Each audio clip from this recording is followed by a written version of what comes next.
Marriage is supposed to be the safest place a person can find. The one room in the world where the people across the dinner table are not the ones who want them dead. The vows say in sickness and in health, until death do us part. Most husbands assume those words protect them. Most husbands are right. For the men in this video, those vows ended up being the warning sign nobody knew how to read. These 10 cases all share one detail that almost never makes the headlines. After the killing was done, after the body was on the floor or buried in the woods or stretched out on a bed full of poison, the wife who had done it walked into the funeral. She wore black. She accepted hugs. She wiped her tears. She stood next to the grave. She buried her own crime alongside her own husband. Today we're covering 10 wives who attended their husband's funeral after killing them. Section 1. The storyteller who wrote a children's book about the husband she killed. On the morning of March 4, 2022, in the small mountain town of Kamas, Utah, a 33-year-old man named Kouri Richins was found dead in his own bed. His wife, Kouri Richins, was the one who called 911.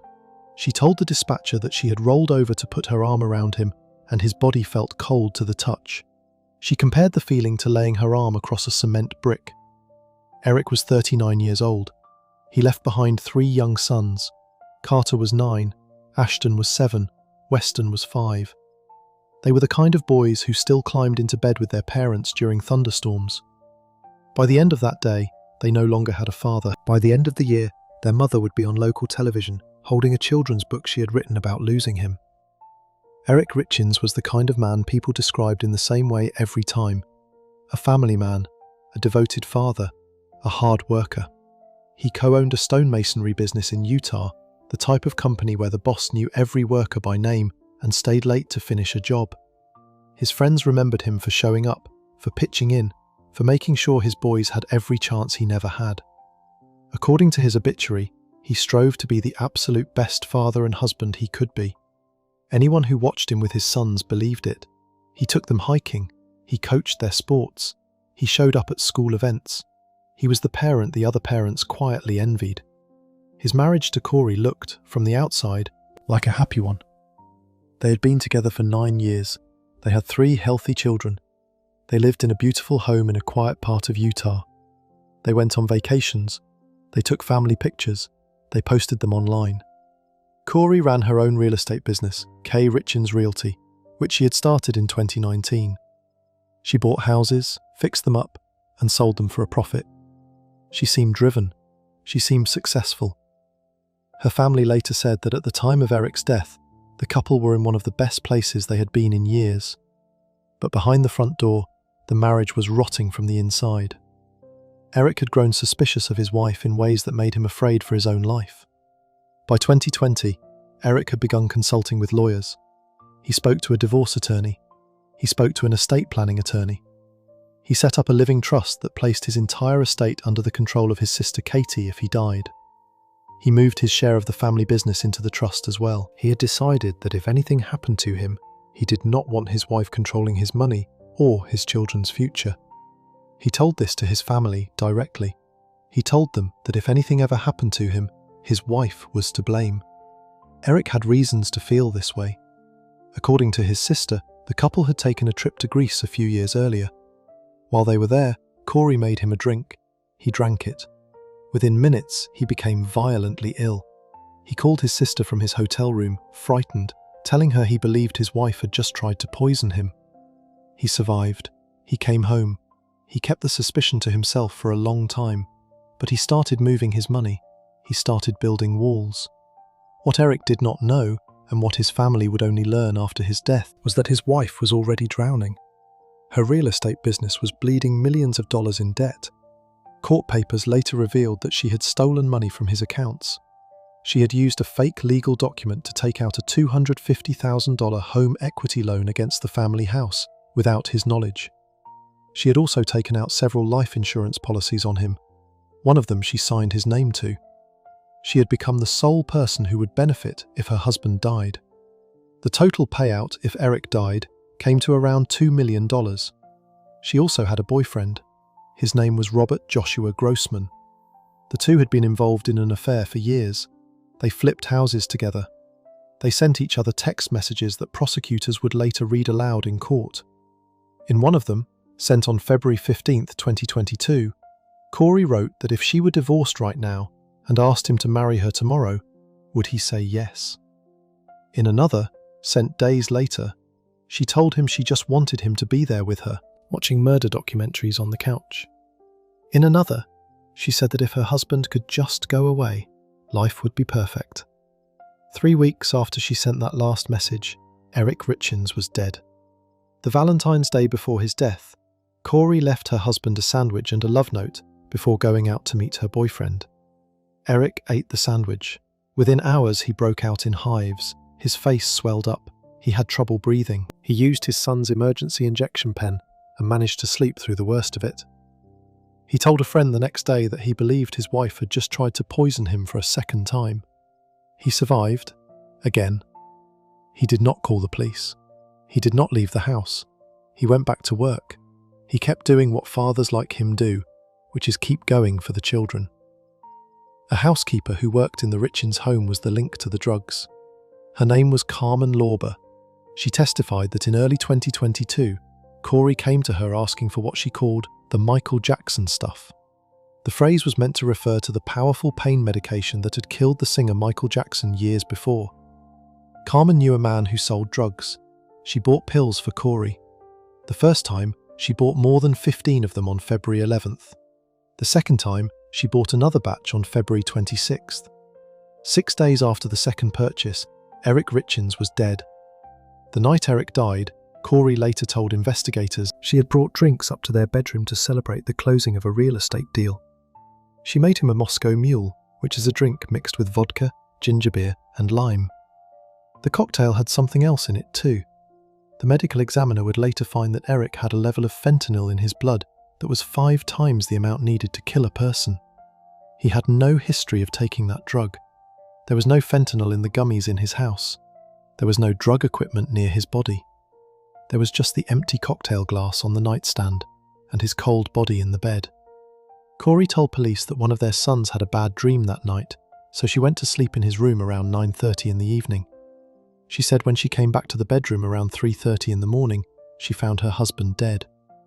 The day after his death, she signed the closing papers on the nearly $2 million property she and Eric had been fighting about. He had been planning to tell her he would not sign. He never got the chance. 2 days after his death, Eric's sister Amy came to the house. Court documents say that Kouri called a locksmith to get into a safe in the home. Amy stopped her, telling her that the property now belonged to the trust and not to her. According to the prosecution, Kouri became enraged and punched Amy in the face and neck. Kouri was later charged with assault and pleaded no contest. Her own brother claimed both women were just trying to swing at each other. The truth of who hit whom was less important than what the moment showed. Within 48 hours of her husband's death, his widow was already fighting his family for access to his money. While all this was unfolding behind the scenes, Kouri Richins was performing the role of the grieving widow in public.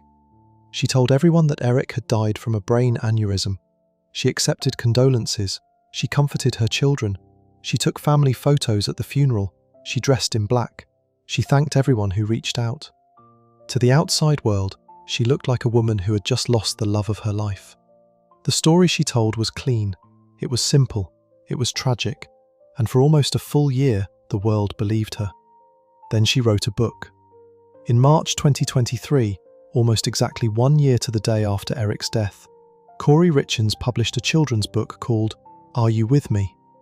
The book told the story of a young boy who grieves the death of his father and looks for his presence in everyday things, like the wind in the trees or the warmth of the sun.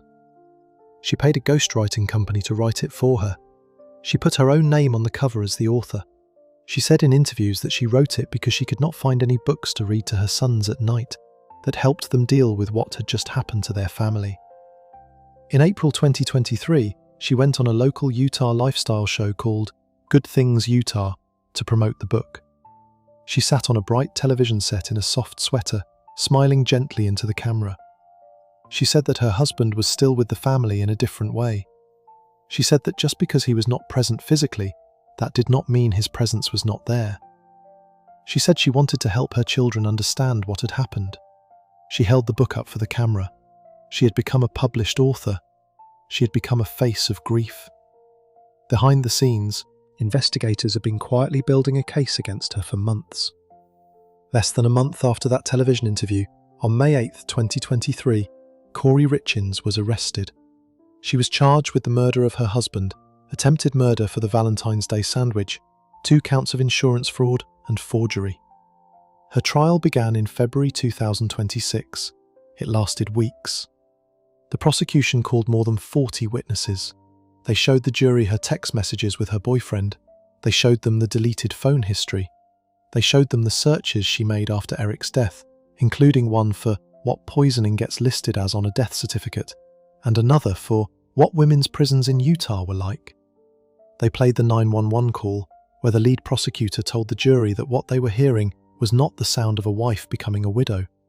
He said it was the sound of a wife becoming a black widow. On March 16, 2026, after only a few hours of discussion, the jury came back. Kouri Richins was found guilty on every single count. Aggravated murder, attempted murder, insurance fraud, forgery. She stared at the floor as the verdict was read. She faces 25 years to life in prison without the possibility of parole. Her sentencing is scheduled for May 13, 2026, the day Eric Richins would have turned 44 years old. Her 3 sons are now in the custody of Eric's family. They are around 13, 11, and 9. They have lost their father, their mother, and any version of the family life they once believed they had. Somewhere in their belongings, there may still be a copy of a small children's book written in their mother's name, a book that taught them how to grieve a man their mother killed. Kouri Richins came as close as anyone has to writing the perfect lie. She wrote it in cocktails. She wrote it in insurance forms. She wrote it in soft children's books about angels in the sky. The only thing she could not write away were the text messages, the deleted searches, the housekeeper, and the drink glass with her fingerprints on it. The story she sold to the world about a sudden tragic loss came apart, line by line, in a Utah courtroom. And what was left was not a widow at all. Before we move on, if you're enjoying this analysis, please consider subscribing. It helps the channel tremendously. The next case begins on a different morning, in a different state, with a different woman who also wrote her way into trouble. Except this one had been writing about killing her husband for 7 years before she finally did it. Section 2. The romance author who wrote a guide on killing your husband years before she killed hers. The morning of June 2nd, 2018, started the way every morning had started for years, inside the Oregon Culinary Institute in Portland. A 63-year-old chef named Daniel Brophy unlocked the front door and turned off the alarm at exactly 7:22 in the morning. He was the first one in, just like always. He was supposed to teach a cooking class later that day, and he had a routine: fill the ice buckets, set up the water, check the kitchen, wait for his students. Daniel had been a chef for over 4 decades, ever since he started washing dishes in a Kansas City restaurant as a teenager. He had grown up to become one of the most loved cooking teachers in the Pacific Northwest. 7 minutes after he disarmed the alarm, somebody walked into his kitchen and shot him twice. Once in the back while he stood at the sink, once in the chest after he turned around. He died on the kitchen floor, surrounded by the morning light he had just opened the building to. His wallet was still in his pocket. His credit cards were still inside it. Nothing had been stolen. The students arrived for class about an hour later. They walked in expecting their cheerful instructor to be standing in front of them, holding a knife, talking about how to chop an onion without crying. Instead, they found him on the ground in a pool of blood. One of his students, a young woman named Clorinda Perez, dropped to her knees and tried to perform chest compressions to bring him back. He was already gone. Daniel Brophy was the kind of teacher students remembered for the rest of their lives. He was funny in a quiet way. His students loved him so much they kept a list of his sayings, the little jokes he would make in the kitchen. He told them that every time they put plastic in the compost bin, a butterfly somewhere lost its wings.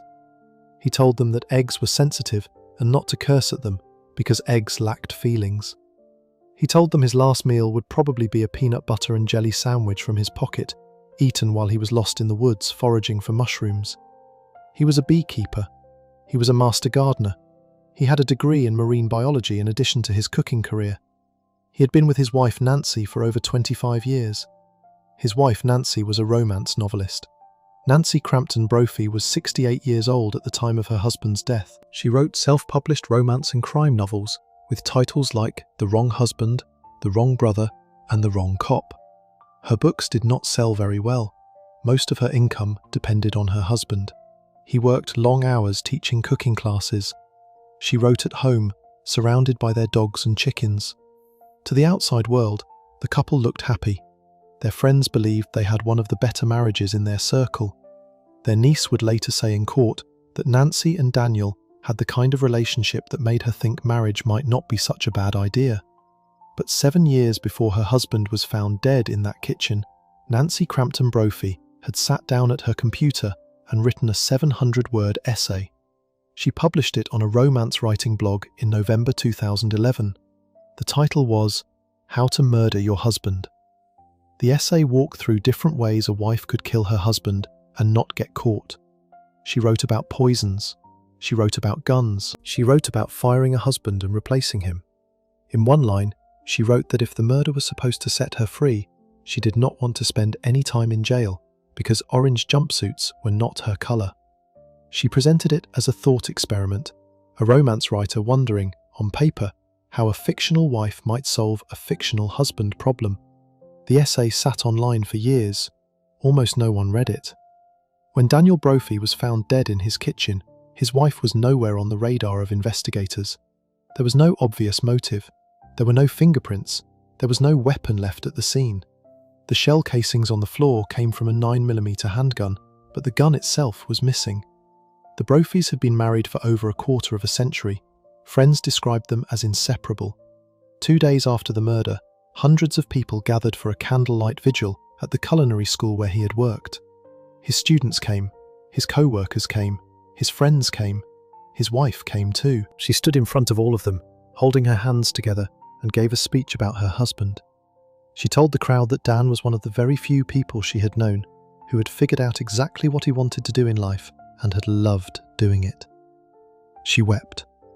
She begged anyone in the audience who knew anything about what had happened to call the police and help find his killer. The students remembered her standing there in the candlelight, talking about her husband's good heart, asking for help finding the monster who had taken him from them.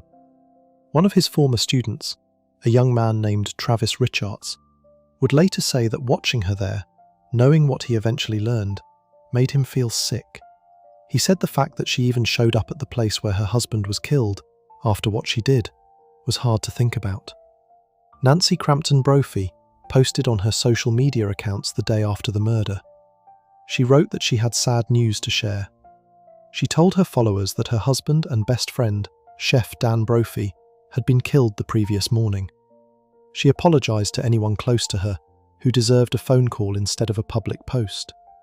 She thanked everyone for their messages. She asked for some space because she was struggling to make sense of everything.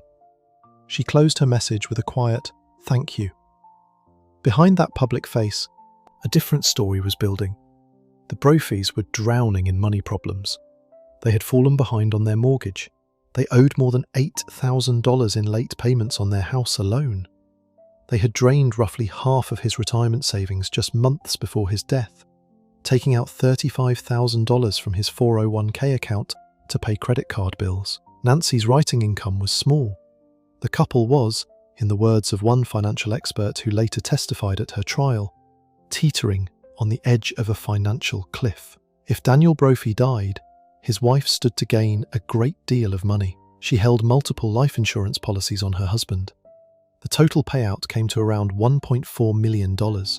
She would also become the sole owner of their house, which was worth around $300,000. Together, that money was enough to fix everything. Police did not have to look very far to find the trail. Investigators discovered that in the months before her husband's death, Nancy Crampton Brophy had been buying gun parts.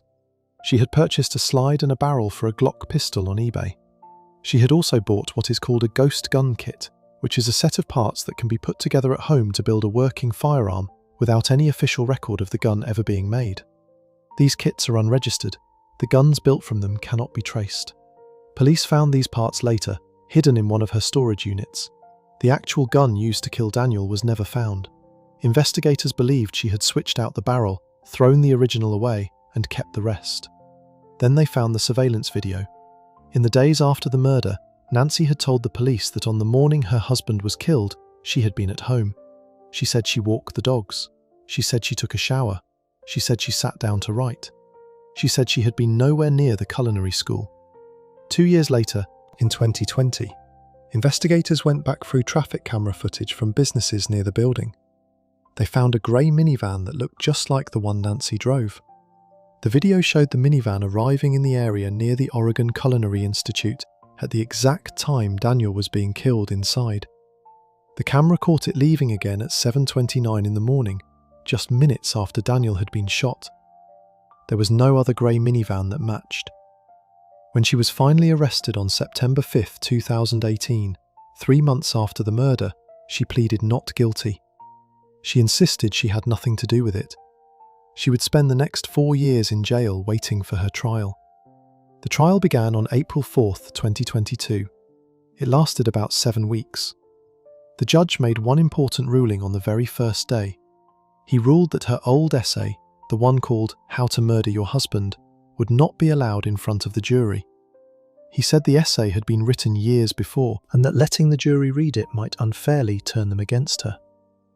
The trial would have to be decided on the actual evidence, not on what she had written in 2011. The prosecution called witness after witness: Daniel's students, his co-workers, his friends, his mother, financial experts who explained how broke the couple was, detectives who explained the gun parts and the surveillance footage. Nancy took the witness stand in her own defence. She told the jury she missed her husband. She said it was like losing an arm. She said she still felt empty without him. She explained that the gun parts had been research for a new novel she was writing about a woman who carefully gathered firearm pieces. She said her husband had supported the project. As for the minivan in the surveillance footage, she now said that yes, that had been her, but she had no memory of going there. She said she might have driven over to that part of town to write in a park. She said the stress of finding out about her husband's death had created what she called a memory hole. The jury deliberated for 2 days. On May 25, 2022, they returned with a verdict: guilty, second-degree murder. Nancy Crampton Brophy showed almost no reaction as the verdict was read. Her family in the courtroom had no reaction either. The Brophy family, who had testified throughout the trial, hugged each other and wept. Her sentencing was held on June 13, 2022. Multiple family members stood up to speak. Daniel's mother, Karen Brophy, said she had once loved Nancy as a daughter. She said she still struggled to believe what Nancy had done. She wished her God's grace. Daniel's son from his first marriage, Nathaniel Stillwater, was less forgiving. He stood in front of the woman who killed his father and called her a monster. He said it was shameful that he had to admit to his own children that people like her walked among them undetected. He said she had lived in the shadow of a great human being. The judge sentenced her to life in prison. She will be eligible to ask for parole when she is 96 years old. She will most likely die behind bars. The story of Nancy Crampton Brophy became famous around the world for one reason. It was almost never the gun parts, or the financial troubles, or the surveillance footage that people remembered. It was the essay, the 700-word piece of writing she had published 7 years before she pulled the trigger. The fictional thought experiment about how a wife could murder her husband and get away with it. She had practically left a confession sitting on the internet for anyone to read. And while she was building the gun, while she was driving to the culinary school, while she was standing in front of a candle-lit crowd with tears in her eyes giving a speech about her dead husband, that essay was still online, waiting. She did not get away with it. The orange jumpsuit she had once joked about not wearing became her uniform for the rest of her life. Before we move on, if you're enjoying this analysis, please consider subscribing. It helps the channel tremendously. The next case takes a different turn entirely. The wife in this story did not write about killing her husband, and she did not shoot him.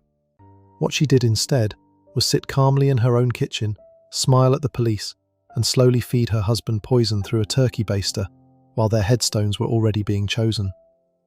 Section 3. the Black Widow who buried both her husbands side by side. In the summer of 2005, in a quiet town called Weedsport, just outside Syracuse, New York, a woman named Stacy Caster picked up the phone and called 911. Her voice was shaky. Her words came out fast. She told the dispatcher that her husband had locked himself in their bedroom for almost an entire day. He had not eaten. He had not come out. He had not answered when she knocked. She said she was scared. She said she did not know what to do. The date was August 22nd, 2005. The deputies who arrived at the Caster home in upstate New York had no way of knowing they were about to walk into a crime scene staged so carefully it would take detectives years to fully untangle. Sergeant Robert Willoughby kicked the bedroom door open. Inside, lying naked across the bed, was 48-year-old David Caster. He was face down. His body was covered in vomit.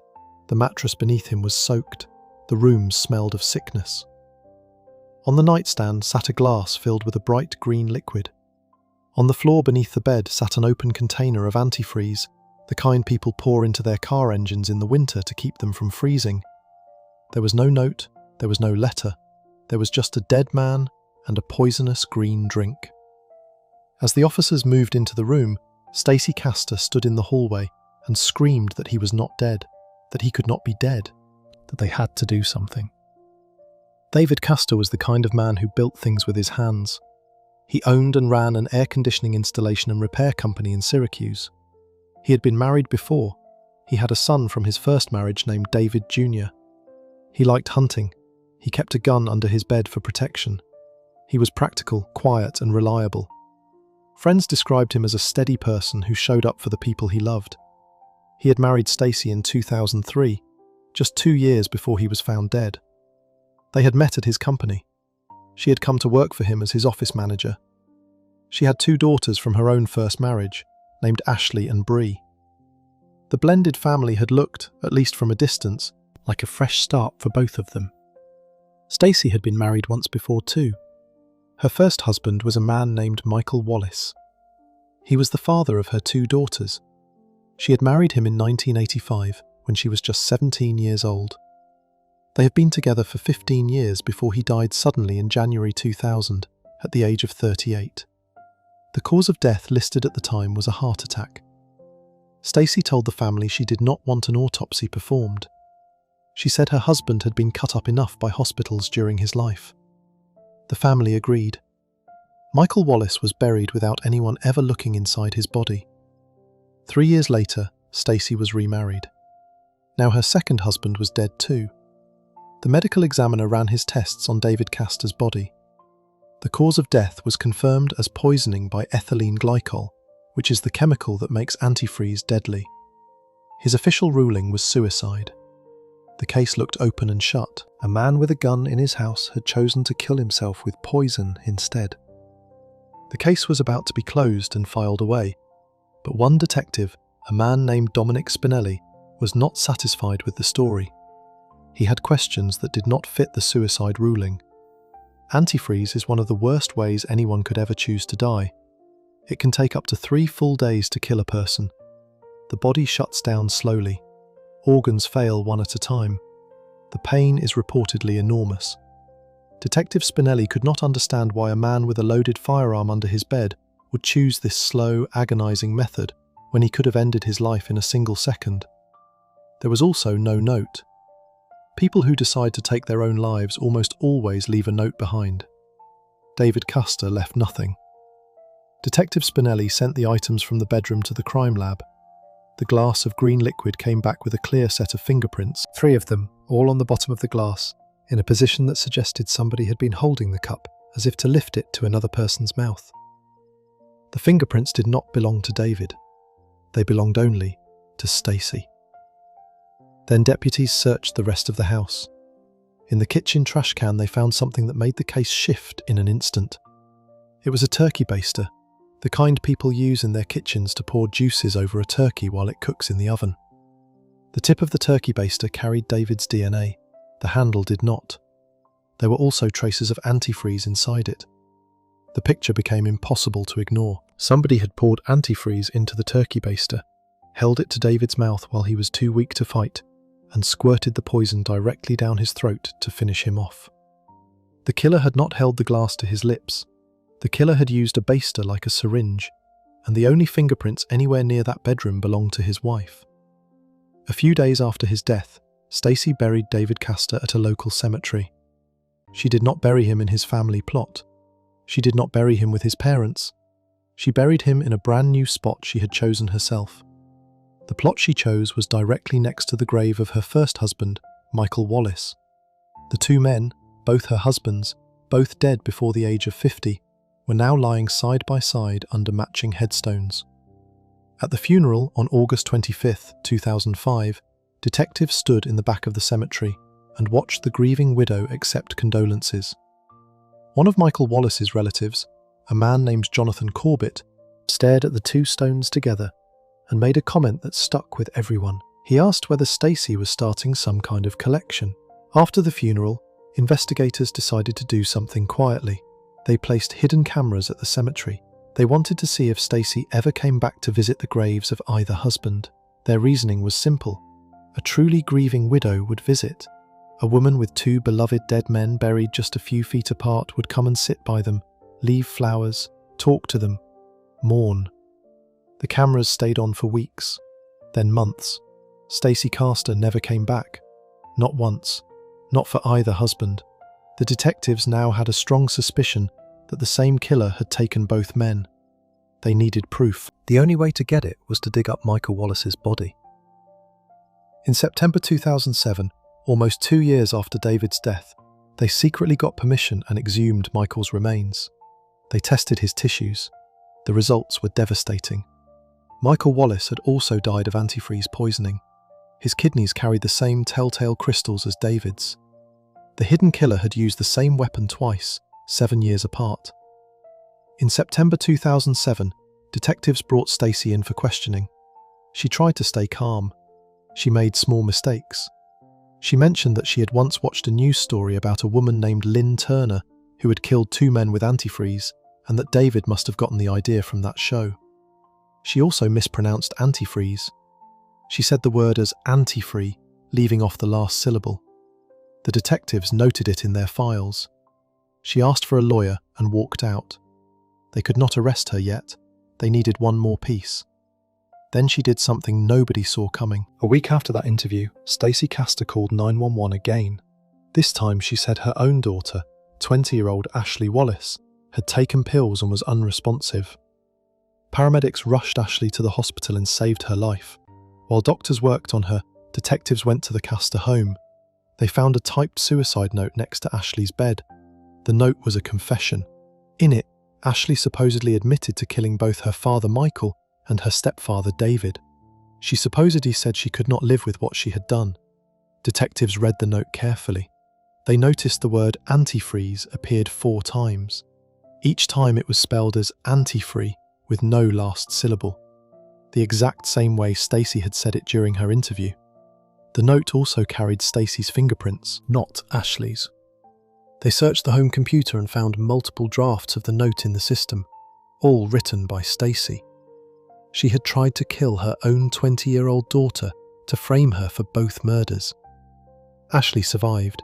She told detectives the truth. Her mother had given her drinks the night before that tasted strange. Her mother had then handed her sleeping pills. Ashley had no memory of writing any note. She did not know how to use the typewriting program the note had been written in. She had not killed her father. She had not killed her stepfather. She had been moments away from being the 3rd member of her family to die at her mother's hands. Stacy Caster was arrested. Her trial began in January 2009. Prosecutor William Fitzpatrick laid out the entire case in front of the jury. The fingerprints, the turkey baster, the 2 husbands buried next to each other, the exhumed body, the fake suicide note, the misspelled word antifree, the tampered will that had cut David Caster's son out of his own father's estate, the medical evidence linking both deaths, the poisoning of Ashley.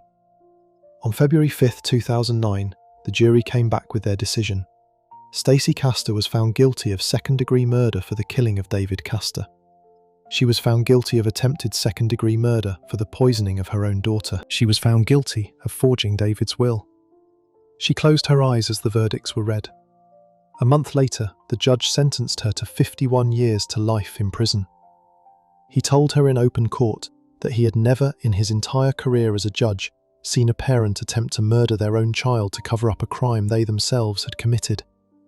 He said she was, in his exact words, in a class all by herself. On June 11, 2016, Stacy Caster was found dead in her cell at Bedford Hills Correctional Facility. She had died from a heart attack at the age of 48, the same age her second husband had been when she killed him. She had served 7 years of her sentence. She had never confessed to either murder. To the very end, she insisted she had done none of it. The day after she died, the family of David Caster moved his body. They did not want him sharing the earth with her any longer.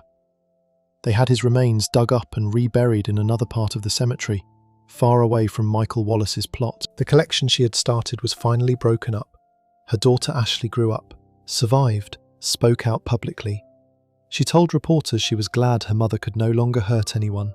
She said she had loved her mother once and could not understand how that love had been turned into a weapon against her. She said the hardest part was knowing how easily her own death had almost been the next chapter of someone else's lie. The Caster case showed the country how close a calculated killer can come to walking away clean. The first husband had been buried without a single question. The second husband would have been ruled a suicide forever if one detective had not noticed the wrong kind of poison and the wrong kind of fingerprints. 2 graves side by side, 1 fake confession and 1 mispronounced word were all that stood between Stacy Caster and a third killing. The next time she sat down for a meal, she would have done so as a free woman. Before we move on, if you're enjoying this analysis, please consider subscribing. It helps the channel tremendously. The next case follows another woman who tried to use poison just like Stacy did, except this woman had 2 victims as well. Only she was not a stepmother trying to frame a teenager. She was a 911 dispatcher who took the lives of 2 men in uniform, and she stood at both their funerals laughing. Section 4. The 911 dispatcher who laughed at both their funerals. Inside a small 1-story house in Marietta, Georgia, on the morning of March 3, 1995, a 31-year-old police officer named Lynn Turner woke up sicker than he had ever been in his life. The night before, his wife had brought him green jello. He had eaten it sitting up in bed because he was already too tired to come downstairs. He had spent the previous 2 days at home with what he thought was a brutal flu, the kind that knocks a strong man flat. Glenn had served as a uniformed officer with the Cobb County Police Department in Georgia for years. He was a big, broad-shouldered man who could lift weights all afternoon and still go for a run at sunset. He had told his sister and his closest friends that he had never felt this kind of weakness before. Around the early afternoon, his wife Lynn left to run errands. By 3:30 in the afternoon, she was back home. She walked into the bedroom and found him cold in their bed. She picked up the phone and called 911. The same job she did every day for a living. The medical examiner ruled Glenn's death as natural causes. He had a slightly enlarged heart. The official report said he had died from an irregular heartbeat. The case was closed. There was no autopsy lab work for poisons. There was no deep examination of the room.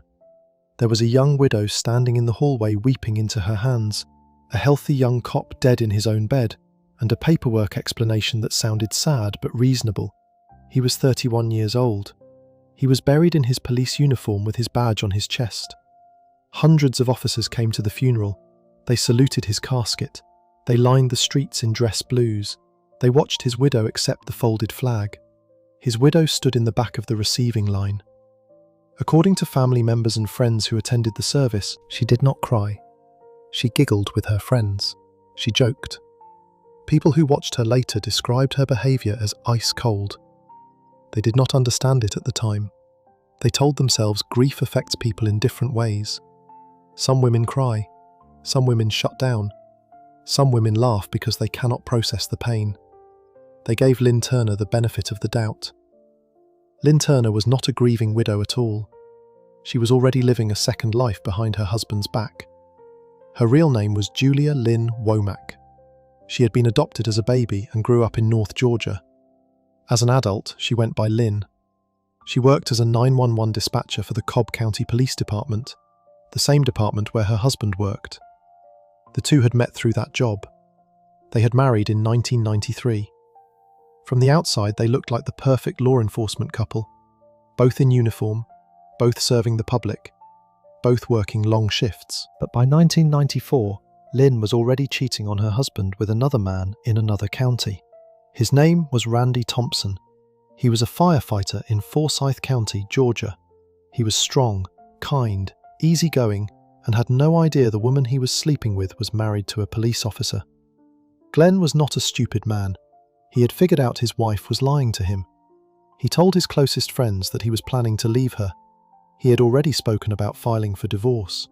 He had told fellow officers that if anything ever happened to him, his wife would probably be the cause. He said it as a half joke. A few weeks later, the green jello appeared on his nightstand. A few hours after that, he was dead. Lynn collected on her dead husband's life insurance policy. She received $100,000 from one policy. She received another $47,000 from his work-related insurance. On top of that, she received a monthly police pension of around $700 a month for the rest of her expected life. The total payout came to around $153,000 in cash, plus the ongoing monthly check. She used some of the money to pay her rent. She used some of it to start a new life. Within 4 days of Glenn's death, she had moved in with Randy Thompson. He had no idea she had just buried a husband. The next 6 years played out like a quieter copy of the first marriage. Lynn and Randy bought a house together. They had 2 children, a son and a daughter. They never officially married, though Randy thought of her as his common-law wife. Lynn took out a $100,000 life insurance policy on Randy without telling him much about it. Friends would later say that by 2000, the relationship was falling apart. They argued about money. They argued about Lynn's spending. They argued about her temper. Randy moved out of the shared house. He got his own apartment in the small town of Cumming, Georgia. They were essentially separated. On the night of January 21st, 2001, Randy and Lynn met for what was supposed to be a nice evening together. He had been a little under the weather earlier in the day, but by then he was feeling better. He had eaten lunch she made him. The lunch was a grilled cheese sandwich with sweet tea on the side. He told a friend later by phone that the food had tasted strange, but that he had finished it. Hours later, he started feeling sick again. He was sweating. He was throwing up. Lynn left his apartment and went home. The next morning, Randy did not answer his phone. He did not answer his door. By that afternoon, fellow firefighters from his station broke through the door of his apartment to check on him. They found their brother dead on his couch. He was 32 years old. The medical examiner ran his tests. The conclusion came back the same as Glenn's had 6 years earlier. The cause of death was an irregular heartbeat. Natural causes. Bad luck. A young man gone too soon. Lynn Turner sat in the front pew at his funeral. Witnesses described her as oddly cheerful that day. She made phone calls. She sent text messages. She accepted condolences from his family with a smile. As she was leaving the cemetery, she pulled out her phone and called the insurance company about Randy's life insurance policy. The insurance agent told her something she had not expected to hear. The policy had lapsed. Randy had stopped making the monthly payments on it months earlier. There was no payout. The agent on the phone later told prosecutors there was a long, heavy pause on the line before Lynn responded. She had killed Randy Thompson for nothing. This was the moment the entire case began to unravel. Glenn Turner's mother, Kathy, had been quietly watching her former daughter-in-law for years. She had never accepted the explanation that her healthy son had simply died of a heart problem. She read the newspapers in North Georgia closely. When she read the obituary for Randy Thompson, a young firefighter who had died of an irregular heartbeat in a different county, she realized in that moment what had likely happened to her son. She wrote a sympathy card to Randy's mother, Nita Thompson. In the card, she explained that her own son had died in nearly the exact same way. She wrote that both their sons had been involved with the same woman. She begged Nita to call her. Nita Thompson called her.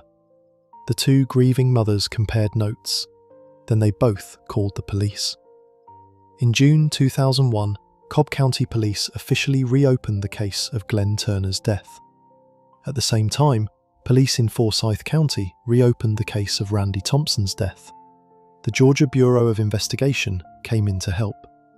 The detectives ordered fresh blood tests on Randy's preserved samples. The result was almost too clear to believe. Randy had not died of a heart problem. Randy had been poisoned with ethylene glycol, the chemical found in regular store-bought antifreeze. It is the same chemical car owners pour into their engines in the winter. It is sweet to the taste. It is colourless. It can be hidden in nearly anything. The detectives knew what to do next. They got a court order to dig up Lynn Turner's body, which had been buried for over 6 years. The exhumation took place in 2001. They tested his preserved kidneys for the same chemical. They found exactly what they expected. Glenn had been poisoned with antifreeze too. Both men had died the same way. Both men had been killed by someone who knew that ethylene glycol was almost impossible to detect unless somebody was specifically looking for it. Both men had been killed by Lynn Turner. The investigation became one of the most carefully built poisoning cases in Georgia history. Detectives discovered that Lynn had stopped at a local animal shelter once and asked the staff how to put a stray animal down using poison. She had specifically asked whether antifreeze would do the job. Police interviewed a childhood friend of Lynn's named Stacy Roderick.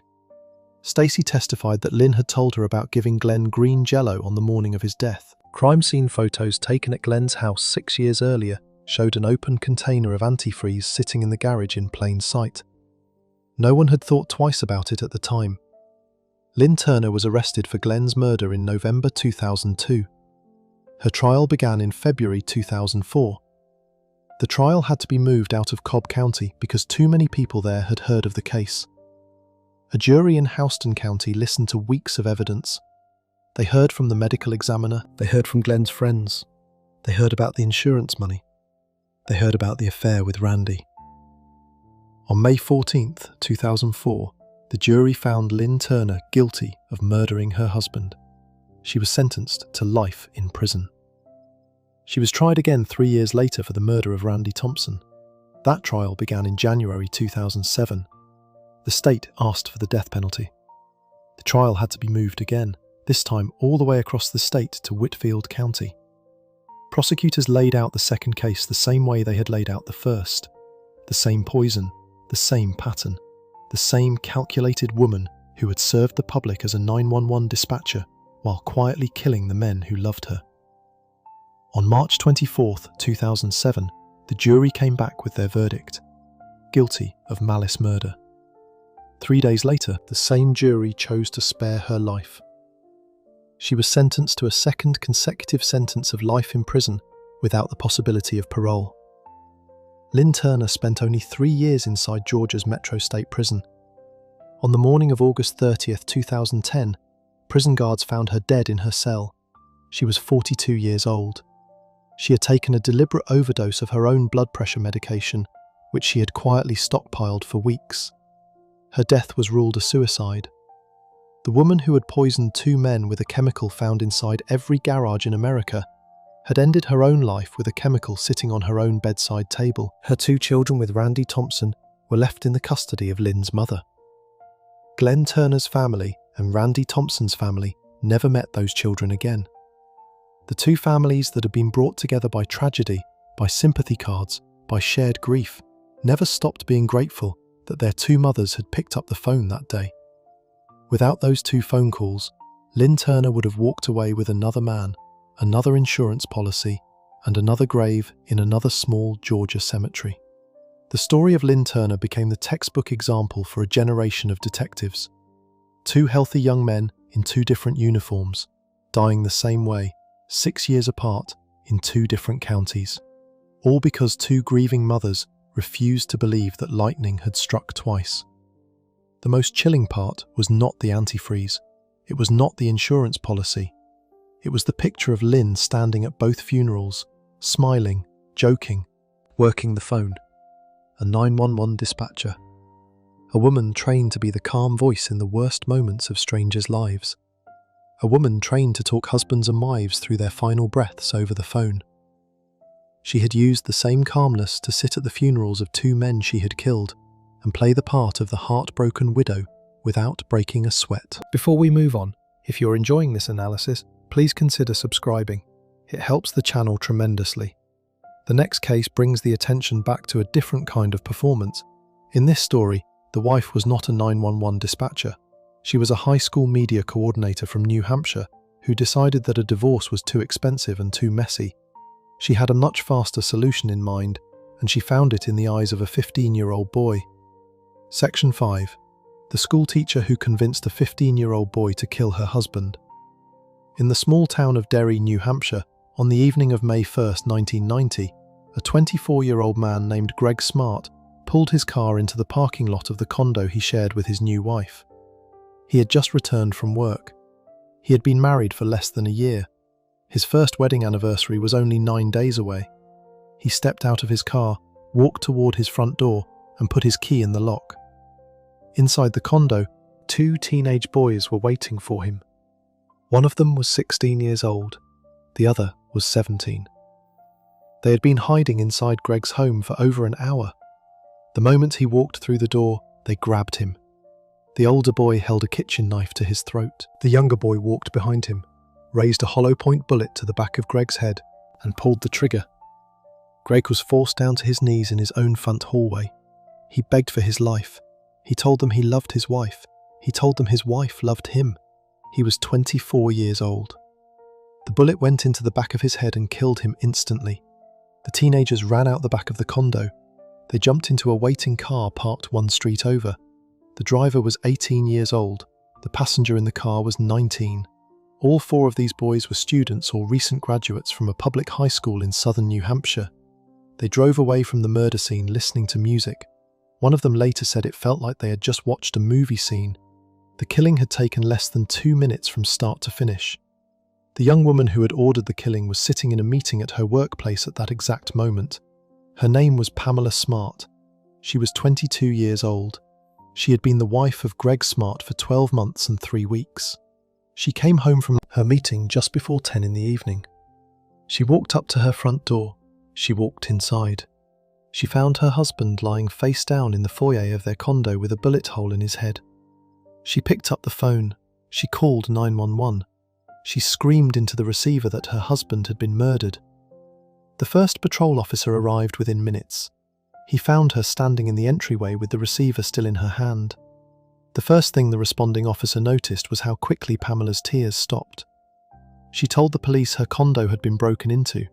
She said it must have been a robbery gone wrong. The condo did look ransacked. Drawers had been pulled out. Items had been thrown around. But the officer noticed something strange right away. The expensive things were still there. The television was still there. The jewellery was still there. Money was still in the wallet on the kitchen counter. The only thing missing was Greg's life. Pamela Smart stood in the parking lot the next morning in front of every local news camera that arrived and gave her first interview as a widow. She said her husband had been killed by some lowlife who had broken in for cash. She said it was probably some jerk, some drug addict person looking for a quick $10. She said it on television over and over again in the days that followed. She gave interviews to every reporter who asked. She wore black. She held tissues to her eyes. She said she could not understand how somebody could do this to such a kind, such a loving, such a young husband. She said she would never sleep through the night again until the killer was caught. Pamela Smart had grown up in Florida. She had moved with her family to New Hampshire as an 8th grader. She had been a cheerleader at her high school. She had gone to Florida State University and graduated with a degree in communication. She had wanted to work in television news. She wanted to be a reporter. She was beautiful, articulate, ambitious, and she came from a comfortable family. She had met Greg Smart in college during her senior year. They had married in 1989 when she was 21. He was the same age. She had told friends after the wedding that the marriage was perfect. He had told friends that the marriage was struggling. They were not the same people they had been when they started dating. He was getting more conservative. She was getting more bored. In the fall of 1989, Pamela Smart took a job at Winnicott High School in the nearby town of Hampton, New Hampshire. Her job title was Media Coordinator. She managed school broadcasts and helped students who were interested in news and television. She was 21 years old when she started there. The students saw her as young, fashionable, and easy to talk to. One of those students was a freshman named William Flynn. Everyone called him Billy. He was a thin teenager who was just starting to figure out who he was in the world. He volunteered, like Pamela, for a school program called Project Self-Esteem, which was meant to help younger kids stay away from substances. Pamela Smart and Billy Flynn began an inappropriate relationship in the spring of 1990. He was still a teenager. She was 22. Under New Hampshire law, this was a serious offence. He was barely a sophomore. She was his married supervisor at school. According to Billy's later testimony in court, the relationship moved quickly into something he had never imagined. He thought he was in love. He thought he had found a real adult woman who saw something special in him. He told his friends about her. He stopped seeing girls his own age. He kept her secret because she told him to. Within weeks of starting the affair, according to court testimony, Pamela began telling Billy that she could not stand her husband anymore. She told him that she could not get a divorce. She told him that if she divorced Greg, she would lose everything. She would lose the condo. She would lose the dog. She would lose her car. She told Billy that the only way they could be together was for Greg to die. According to Billy, she brought up killing her husband almost every single day. She told him that Greg mistreated her. She told him that Greg was cruel. She told him that her husband deserved to die. None of it was true. Greg's family later said he was a kind man who adored his wife. Billy was 15. He believed every word of it. Pamela worked on Billy for weeks. She told him that if he could not bring himself to kill Greg for her, then the relationship between them was over. She told him that he was the only one who could free her. According to court records, she also offered him and his friends $500 each from her husband's life insurance money. The total life insurance policy was $140,000, which was a substantial amount of money in 1990. She would inherit the entire payout. Billy recruited his friends. There was Patrick Randall, also 17 years old, who agreed to go inside with him. There was Vance Latime Jr., 18, who agreed to drive the getaway car. There was Raymond Fowler, 19, who waited in the back seat. The four boys had tried to ambush Greg at the condo once before, but he had not come home that night. They tried again on May 1st, 1990. That time it worked. The investigation moved slowly at first. Police suspected Pamela almost immediately. Her behaviour on camera looked rehearsed. The condo had been ransacked, but nothing valuable had been taken. The neighbours said they had seen teenage boys near the condo earlier that day, but none of it was enough to charge her. The case might have stayed unsolved if not for one thing. Pamela had been bragging. Pamela had a 16-year-old student intern at her job named Cecilia Pierce. Cecilia worked closely with Pamela at school. She was friends with Billy Flynn. Pamela had told Cecilia all about the affair, all about the murder plan, and all about how the killing had gone. Cecilia kept quiet at first because she was afraid. By midsummer of 1990, the rumours at the high school were everywhere. Vance Latime's father found a gun in his own house that he did not recognise. He realised it might be the gun that had killed Greg Smart. He turned it over to the police. The investigation accelerated. Cecilia Pierce, the teenage intern, agreed to wear a hidden recording device. She had multiple conversations with Pamela, where Pamela openly discussed the murder. In one of those recorded conversations, Pamela told Cecilia that if Cecilia told the truth to the police, Pamela would go to jail for the rest of her life. Pamela said it casually, like it was a math problem. The tape was the final piece police needed.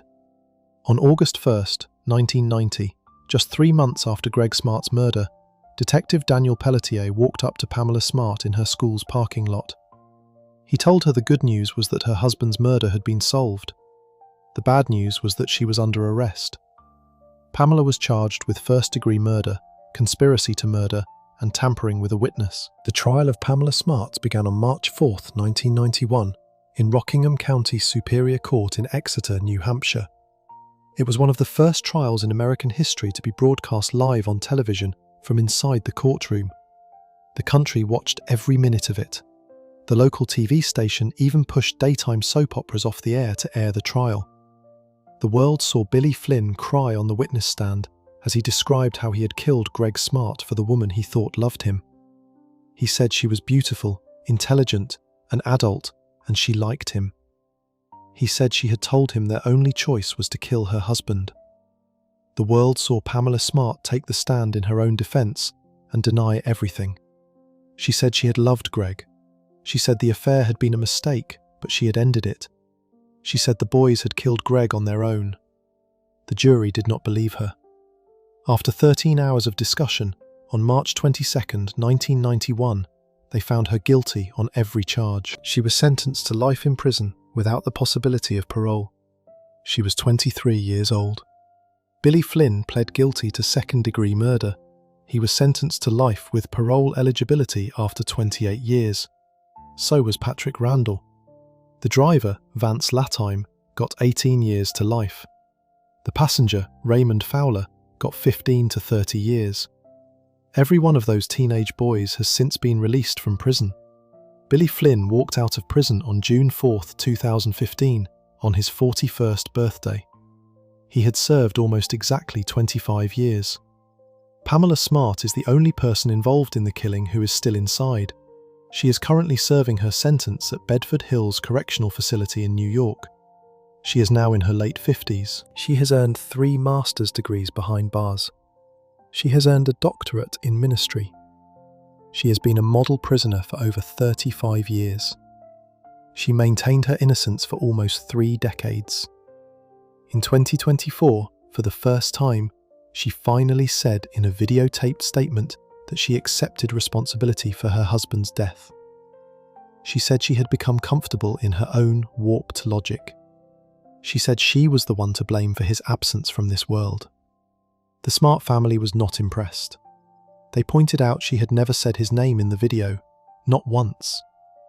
The story of Pamela Smart was so disturbing it became part of American culture. The author Joyce Maynard wrote a novel about it called To Die For. That novel became the 1995 movie of the same name, starring Nicole Kidman as a calculated, ambitious wife who manipulates a teenage boy into killing her husband. Most viewers did not know the movie was based on a real story. Most viewers did not know the real woman was still very much alive, sitting in a prison cell, watching her own life turn into entertainment. Greg Smart's family spent 35 years opposing her release. Every parole hearing, every commutation request, every attempt by her lawyers to get her sentence reduced. They showed up. They said his name. They reminded the parole board what had happened in that front hallway in Derry on May 1st, 1990. A young husband, 24 years old, begging on his knees, killed by a teenage boy who thought he was saving the woman he loved. Pamela Smart took something from a 15-year-old boy as much as she took something from her husband. She took the rest of his teenage years, his 20s, his 30s. She turned a child into a killer. She turned a husband into a victim. She turned the words, "I love you," into a weapon she pointed at both of them. The cameras she had once dreamed of facing as a TV reporter eventually showed up at her trial instead.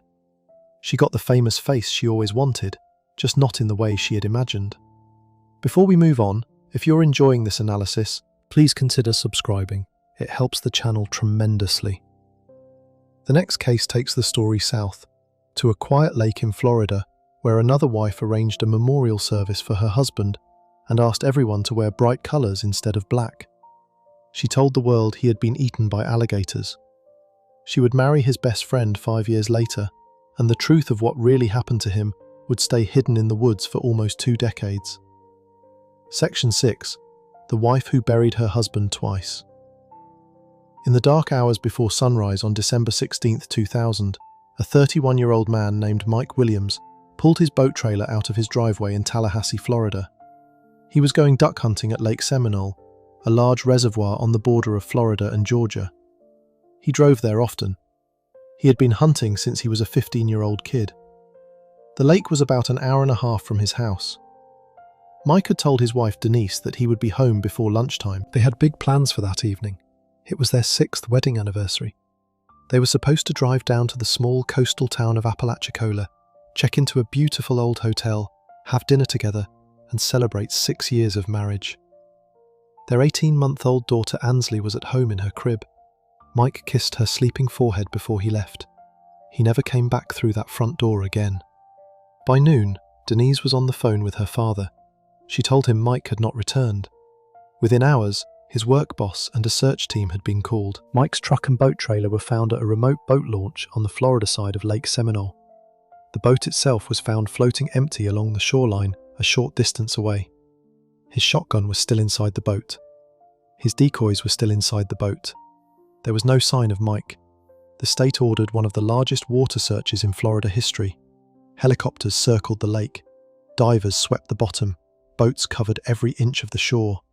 They searched for 44 straight days. They found nothing. Not a body, not a piece of clothing, not a wallet, not even a shoe. Mike Williams had grown up in Tallahassee, the son of a Greyhound bus driver and a daycare worker. His parents had saved every spare dollar they had so that Mike and his older brother Nick could attend a small Christian high school.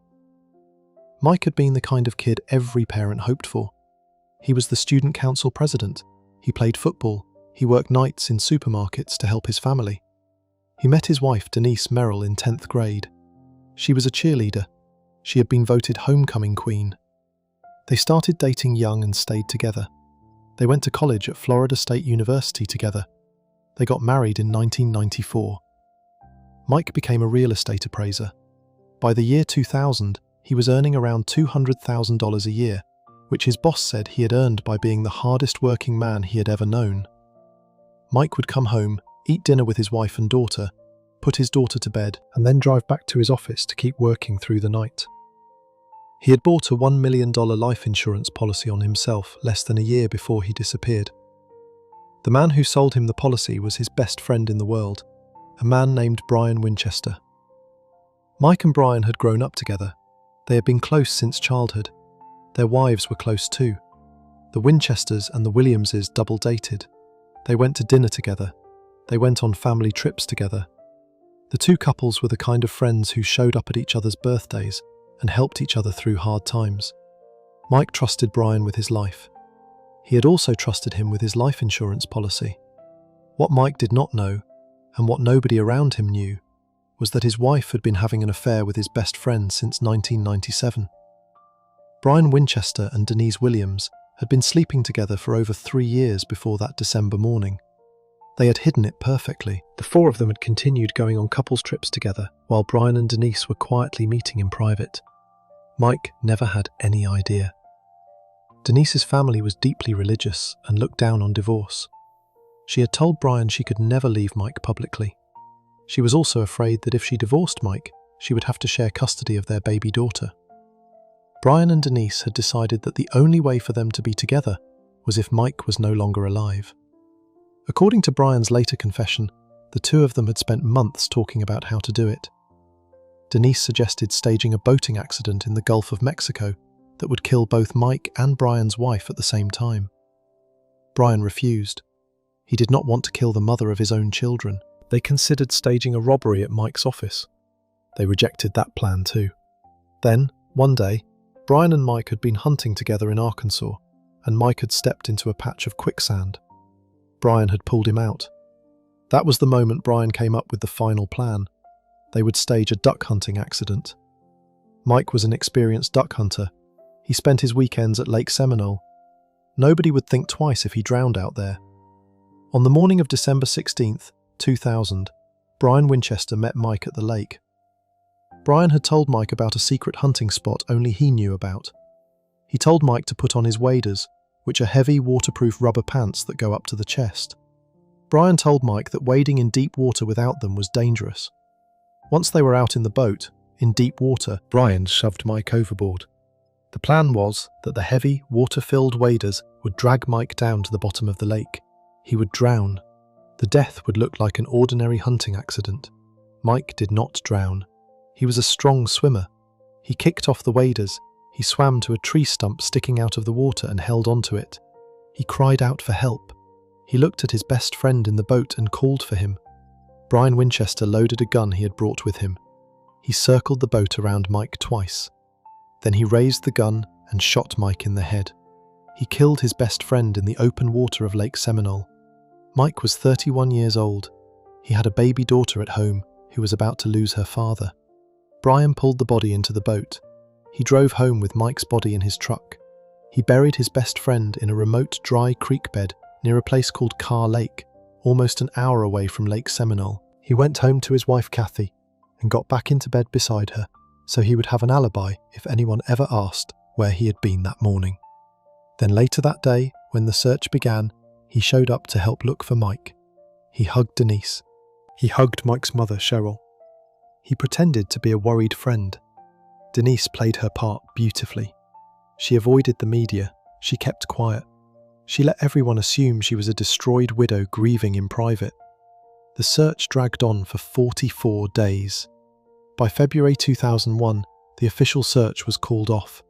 The final report stated that no evidence of a fatality had been found, but that Mike had likely drowned. The most popular theory among investigators was that his body had sunk into the thick weeds at the bottom of the lake and been eaten by alligators. It was a theory that did not really fit the facts. Lake Seminole is a cold water lake in winter. Alligators rarely feed in cold weather. Out of the 80 known drowning deaths recorded at Lake Seminole, every single one of them had eventually been recovered.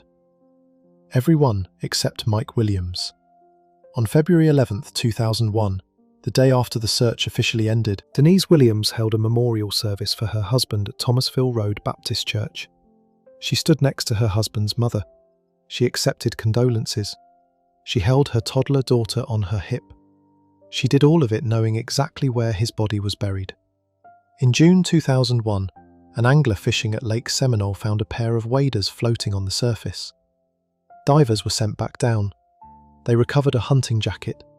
They recovered a flashlight. They recovered Mike's hunting license inside the jacket pocket. The waders had no teeth marks. None of the items had the kind of damage you would expect from being underwater for 6 months. They looked like they had been freshly placed there. Brian Winchester had returned and dropped them in the lake to give the search a final, convenient ending. It worked. A judge declared Mike Williams legally dead based on those items. Denise filed her insurance paperwork. She received $1.75 million in life insurance payouts. The man who had sold her one of those policies was sleeping in her bed. Mike's mother, Cheryl Williams, refused to accept any of it. She knew her son. She knew he had not run off. She knew alligators do not eat people in winter. She started writing letters. She wrote to local newspapers. She wrote to law enforcement. She wrote to the governor of Florida. Beginning in 2009, she wrote to Governor Rick Scott every single day. She wrote almost 2,000 letters over the years. She wore a t-shirt to court every single day with her son's face on it. She would not let his story die. In 2005, 4 years after she buried her husband at the empty memorial, Denise Williams married Brian Winchester. They moved into a house together. They raised her daughter Ansley together. The girl who had lost her father grew up calling the man who killed him her stepfather. Cheryl Williams later said in court that Ansley had been raised by the people who killed Mike. The Winchester marriage fell apart by 2012. Brian started using drugs. He hired prostitutes. Denise wanted out. By 2015, she had filed for divorce. Brian could not handle losing her. In August 2016, Brian climbed into the back seat of Denise's car at a parking lot. When she got in to drive home, he pressed a gun into her ribs. He drove her around for almost 2 hours, begging her not to divorce him. He kept saying he had lost everything. He kept saying he had nothing left to live for. Denise eventually escaped. She called the police. Brian was arrested. In Florida, married people cannot be forced to testify against each other. As long as Brian and Denise were married, neither one could be made to talk about the other. Brian's kidnapping arrest changed everything. He was facing a long prison sentence. Investigators offered him a deal. If he confessed to killing Mike Williams and gave them the body, they would not charge him with murder. He would only be punished for the kidnapping. Brian Winchester took the deal. He led detectives to a dry creek bed off a dead-end road called Gardner Road, almost an hour from Lake Seminole. He pointed at the dirt. They dug. They found the bones of Jerry Michael Williams, exactly where he had been buried for almost 17 years. Brian Winchester was sentenced to 20 years for the kidnapping of Denise. In May 2018, Denise Williams was arrested for the murder of her husband. Her trial began in December 2018. Brian took the witness stand and described the entire plan. He called the affair the start of everything. He called himself and Denise partners in crime. He said they were Bonnie and Clyde. He explained how Denise really did not have to do much, except provide an alibi for herself and make sure Mike showed up at the lake that morning. The jury deliberated for 8 hours. They came back with a verdict. Denise Williams was found guilty of first-degree murder, conspiracy to commit murder, and being an accessory after the fact. She was sentenced to life in prison. In 2020, a Florida appeals court overturned the murder conviction on a technical legal issue, but kept the conspiracy conviction in place. She is now serving a 30-year prison sentence for plotting her husband's death. Brian Winchester remains free of any murder charge under his immunity deal. He will eventually be released from his kidnapping sentence. The man who actually pulled the trigger will walk out before the woman who told him to do it. Mike Williams' mother Cheryl finally got the funeral she had been waiting for. After her son's bones came home, she arranged a real burial for him at Rose Lawn Cemetery. His daughter Ansley, by then 19 years old, attended the service. The girl had spent her entire childhood being told her father had been eaten by alligators. She had grown up calling his killer her stepfather. By the time she stood at his graveside, she was nearly an adult. She had never really known him at all. The story of Denise Williams stayed alive for almost 2 decades, only because one mother refused to stop writing letters. Without Cheryl Williams, Mike's body would still be in that creek bed. Denise would still be free. Brian would still be selling life insurance. The alligator story would have been the official answer in every newspaper and every police file in Florida. The lie almost held forever. It cracked because of 2,000 handwritten letters from a grieving mother who would not let go of her son. Before we move on, if you're enjoying this analysis, please consider subscribing. It helps the channel tremendously. The next case takes the story away from a Florida lake and into a quiet Indiana home, where a wife who had already helped her husband kill her own boyfriend decided that the marriage between them was no longer something she could live with. She would wait 16 months, work in patience, and then return the favour in the worst possible way. Section 7. The wife who killed her lover then killed her husband to even the score.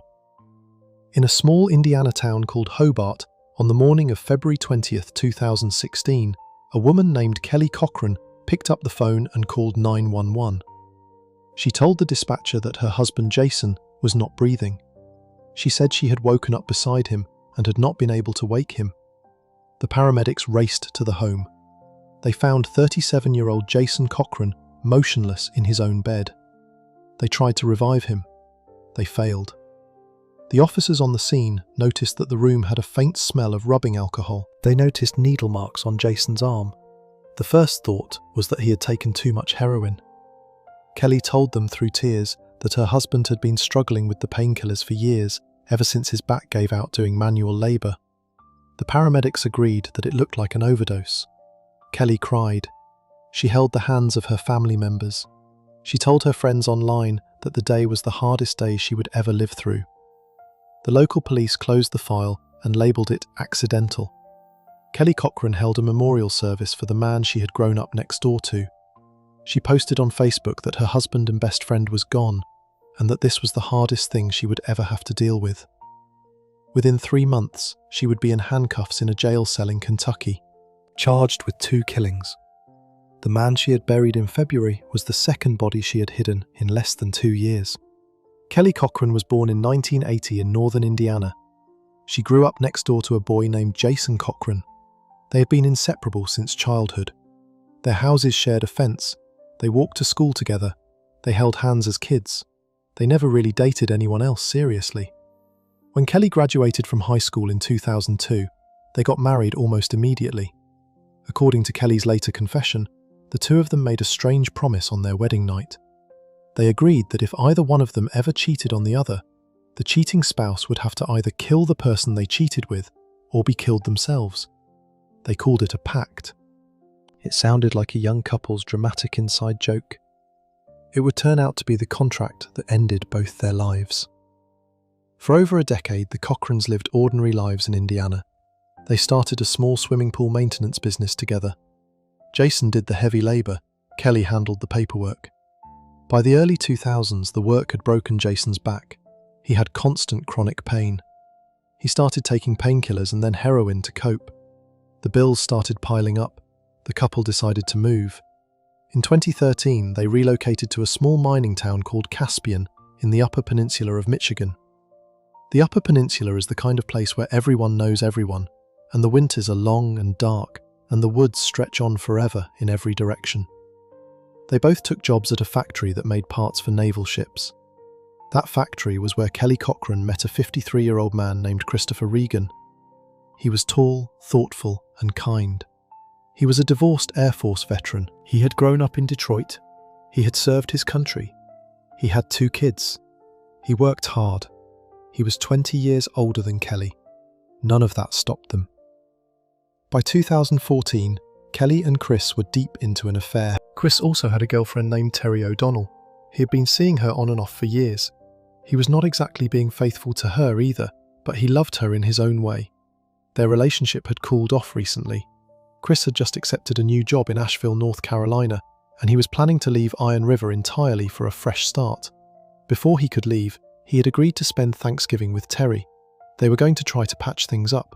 He just had a few weeks left in his old life. On October 13, 2014, Kelly Cochran told her husband Jason about the affair with Chris Regan. She had told Jason about other men before, and he had let it go. But this time was different. According to police, Jason was furious.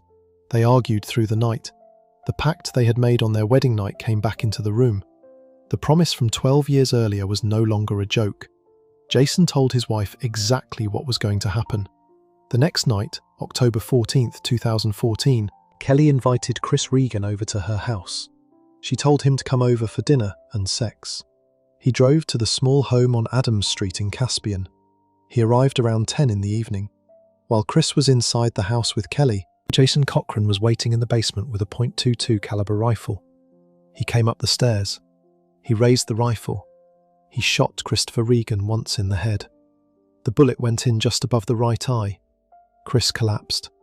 What happened next was the part that would haunt the small town of Iron River for years.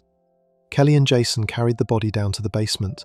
They used a power saw to dismember Chris Regan. They put the pieces into garbage bags. They drove the bags out to a remote stretch of woods off a road called Pentoga Trail. They scattered the parts. The Cochrans then went home. They scrubbed the basement. They sanded the wooden floor. They painted the ceiling to cover the blood splatter that had reached up that high. Neighbours heard the sounds of power tools running through the night. They assumed the Cochrans were doing home renovations. Chris Regan did not show up for his shift at the factory on October 15th. His manager noticed. He was a reliable worker. Around the same time, his car was found burning on the side of a road in Iron River. The Cochrans had set it on fire. By October 24th, his ex-girlfriend Terry had filed a missing persons report. The case landed on the desk of Iron River Police Chief Laura Frizzo, the first female police chief that small town had ever had. She ran a department of just 4 officers. She would spend the next 2 years of her life chasing what really happened to Christopher Regan. Phone records showed that Chris's phone had spent its final hours pinging off the cell tower closest to the Cochran home. Police interviewed Kelly. She admitted to the affair, but said she and Jason were in an open marriage and that he had no problem with it. Police interviewed Jason separately. His answers contradicted hers. He said he was angry. He said he was hurt. The marriage was clearly not what Kelly had described. Chief Frizzo searched the Cochran home. They found cracked door frames. They found small spots of blood splatter on the ceiling. They found a notebook in Jason's handwriting that read like the rough draft of a story about killing a man. They had no body. They had no weapon. They had no confession. The investigation went cold. The Cochrans packed up and quietly moved back to Hobart, Indiana in 2015. They thought they had escaped the case. Chief Frizzo did not stop. She kept searching the woods around Iron River. She kept calling former neighbours. She refused to let the case go. What changed everything was Jason Cochran's death on February 20th, 2016. 16 months had passed since Christopher Regan had been killed. Kelly had spent those 16 months in a slow boil of resentment. According to her later confession, She blamed Jason for taking the only good thing she had in her life. She told detectives that Chris Regan had been the one bright spot in her existence, and that her husband had taken him from her. She decided to settle the score the same way the pact had been written. The pact said a cheating spouse could be killed by the other. Jason had killed her lover. Now it was her turn. She injected her husband with a heavy dose of heroin while he slept. Then, when the drug took effect and his breathing slowed, she put a hand or a pillow over his face and held it there until he stopped. She suffocated him. The first medical exam suggested an overdose, just as she had hoped, but a closer autopsy revealed the truth. Jason Cochran had not died from heroin alone. He had died from suffocation. The cause of death was officially changed to homicide. The case landed in the hands of a Hobart detective named Jeremy Ogden. Detective Ogden got a tip from the FBI that the Cochrans had been suspects in a case in Michigan. He called Chief Frizzo. The two officers connected the dots. They both started circling Kelly Cochran. Detective Ogden played the long game. He met with her over and over again. He let her think she was smarter than him. He let her relax. He let her trust him. He noticed she would visit a particular tree in a park near her home. She would sit by it for hours. One night, Ogden walked into the park alone, took out a knife, and carved 3 words into the bark of that tree. The words were, "Chris is here." The next time Kelly visited the tree, she froze. She panicked. The illusion she had built around herself cracked. Ogden continued to interview her. She started letting things slip. She fled to Kentucky in late April 2016. The U.S. Marshals Service tracked her phone. She was arrested at a relative's home in Wingo, Kentucky on April 28, 2016. Once she was in custody, Kelly Cochran started talking. She told detectives the entire story of the wedding night pact. She told them about Chris Regan. She told them about the basement. She admitted she had taken the saw. She admitted she had handed it to Jason. She also admitted to killing her husband, claiming it was for revenge. She agreed to lead Michigan investigators back to where the body parts had been dumped on Pentoga Trail. They returned to those woods and found a human skull with a bullet hole in it. The teeth matched Christopher Regan's dental records. They found pieces of the rifle. They found a single .22 caliber bullet. They found a pair of glasses Chris had been wearing. The story took an even darker turn when neighbours of the Cochrans came forward. They told investigators that Kelly and Jason had hosted a backyard barbecue shortly after Chris Regan disappeared. They had served meat that the neighbours could not identify. The neighbours had not thought twice about it at the time. After they heard about the dismemberment, the rumour spread through the town that the Cochrans might have served Christopher Regan's remains to their guests. There has never been any forensic proof of this. It cannot be confirmed, but the rumour became part of the case. Kelly Cochran went on trial for the murder of Christopher Regan in early 2017 in Iron County, Michigan. She pleaded not guilty. She tried to argue that her husband had killed Chris on his own and forced her to help. The jury did not believe her. After only 3 hours of deliberation, they found her guilty on all 5 charges, including first-degree premeditated murder. She was sentenced to life in prison without the possibility of parole. In April 2018, rather than face a second trial, she pleaded guilty in Indiana to murdering her husband Jason. She was sentenced to an additional 65 years on top of her existing life sentence. She is currently serving her time at the Women's Huron Valley Correctional Facility in Ypsilanti, Michigan. While in prison, Kelly Cochran started telling reporters and investigators that she and Jason might have killed other people. She claimed they had buried bodies of friends in Indiana, Michigan, Tennessee, and Minnesota. Her own brother told investigators that he believed his sister was a serial killer. Investigators have searched. None of those other bodies have ever been found. Whether she was telling the truth, lying for attention, or somewhere in between, no one has been able to confirm. She also gave interviews on television in which she described herself as having simply been bored with her marriage. She said she had gotten bored of getting married, of being a wife. Christopher Regan's family finally had a place to bury what remained of him. His son and daughter had been told their father simply vanished. After 2 years, they finally got the truth. Jason Cochran was buried by his own family in Indiana. The wedding night promise that had bound the two of them together since 2002 had eaten through both of their lives. Kelly Cochran is the only one of the three left standing. The story of Kelly Cochran is unusual because the same woman performed two completely opposite roles in two killings, only 16 months apart. In one killing, she lured the victim to his death and helped dispose of the body. In the next killing, she was the one with the needle and the pillow. She held a memorial service for one of her victims and ate dinner with the family of the other. The husband who taught her to kill became her last victim.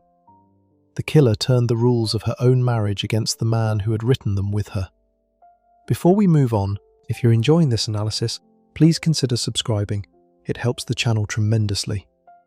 The next case takes the story south to Michigan again, but to a different kind of woman entirely. This woman never picked up a knife. She never pulled a trigger. She simply sat at her computer for hours every night, lying to a stranger across the country, until she had convinced him to drive 800 miles and shoot her husband for her. Section 8. The wife who plotted a murder through a computer screen. In the early evening of November 8, 1999, in the small Michigan town of Mount Morris, just outside the city of Flint, a 47-year-old man named Bruce Miller was finishing up another long day of work at the salvage yard he owned. The yard was called B&D Auto Salvage. He had been working there since the mid-1990s. He was a quiet man. He was a NASCAR fan. He was twice divorced. He had spent most of his adult life building this small junkyard into a steady business. He was known around town as honest and hard-working. He was not the kind of man who ever expected to die in his own office. Around 6:15 in the evening, a stranger from over 800 miles away walked into his front gate. The stranger was holding a 20-gauge shotgun. The stranger said something to Bruce, raised the weapon, and fired. The shot hit Bruce in the chest. He fell behind the front counter of his own scrapyard and died on the floor. His brother Chuck Miller and Chuck's wife Judy found his body a short time later. They had stopped by to check on Bruce when he had not answered his phone. They walked in expecting to see him sitting at the desk. They found him in a pool of blood. The cash he usually carried in his shirt pocket, around $2,000 used for buying car parts, was missing. The first reaction of the police on the scene was that this looked like an armed robbery gone wrong. Bruce Miller's wife of just 6 months, a 28-year-old woman named Sheree Miller, came to the scrapyard in tears. She told detectives she had no idea who would do this. She said her husband must have been killed for the cash in his pocket. She suggested they look at a man named John Hutchinson, a former employee of Bruce's, who had recently borrowed money from him and not paid it back. Sheree played her role well. She cried, she covered her face, she let the police walk her away from the scene. The detectives later said her behaviour at the salvage yard looked like everything they would expect from a grieving widow. They had no reason at the time to think otherwise. But the man with the shotgun who killed Bruce Miller had not driven 800 miles from Missouri to Michigan for any cash. He had not even known Bruce Miller. He had driven there because the woman he believed was the love of his life had spent 6 straight months feeding him a story so cruel and so detailed that he believed it was the only way to save her. He had never met her in person until a few months earlier. He had never met Bruce at all. He had agreed to murder a stranger because of words that came across a computer screen. Sheree Paulette Kitley Miller had been born in 1971. By her late 20s, she had been married twice and had 3 children. In 1997, while struggling to pay her bills as a single mother, she took a job as a bookkeeper at B&D Auto Salvage. Her boss was Bruce Miller. He was 20 years older than her, recently divorced, kind, financially stable, and clearly attracted to her. Within months, they were dating.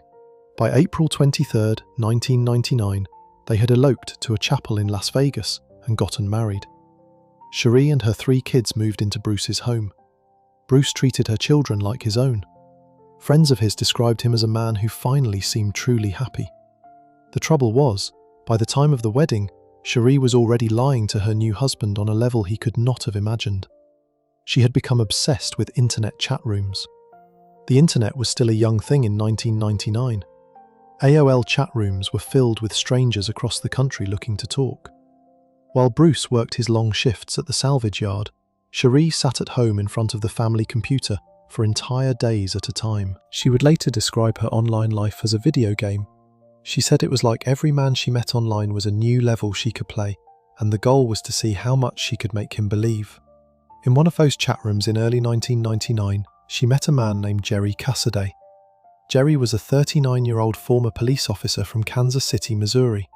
He had been a homicide lieutenant with the Kansas City Police Department in charge of murder cases. He had been a respected officer until he had reported a corruption problem inside his own department. After that, his career fell apart. He lost his job. He hurt his back in a fall. He started using painkillers to cope. He became addicted. His marriage ended. By the time he met Sheree online, he was working as a security guard at a casino in Reno, Nevada, drinking heavily and barely holding his life together. He was lonely. He was depressed. He was looking for something to live for. Sheree Miller knew exactly what to feed him. She told him she was wealthy. She told him she was beautiful. She told him she was unhappy in her marriage to a violent man. She sent him photos. She talked to him for hours every day. They began an actual physical affair. Sheree flew out to meet him in Reno during the summer of 1999, telling Bruce she was traveling for a Mary Kay Cosmetics work trip.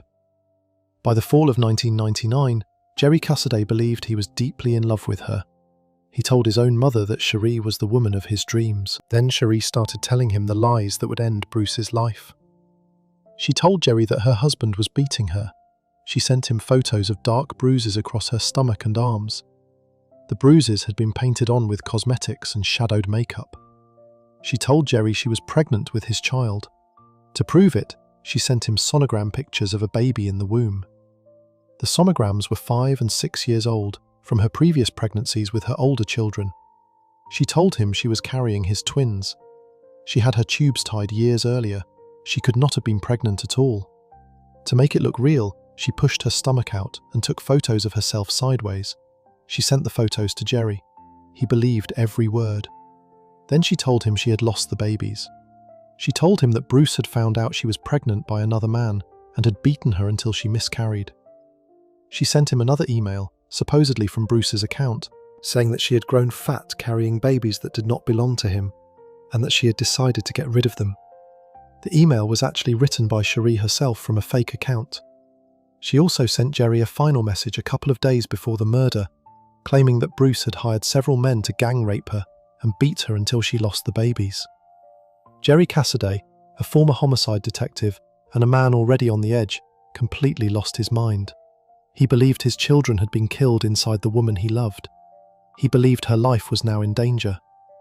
According to instant messages later found on his computer, he and Sheree began plotting Bruce Miller's murder. The instant messages were chillingly detailed. Sheree told him exactly what roads to use to avoid being seen.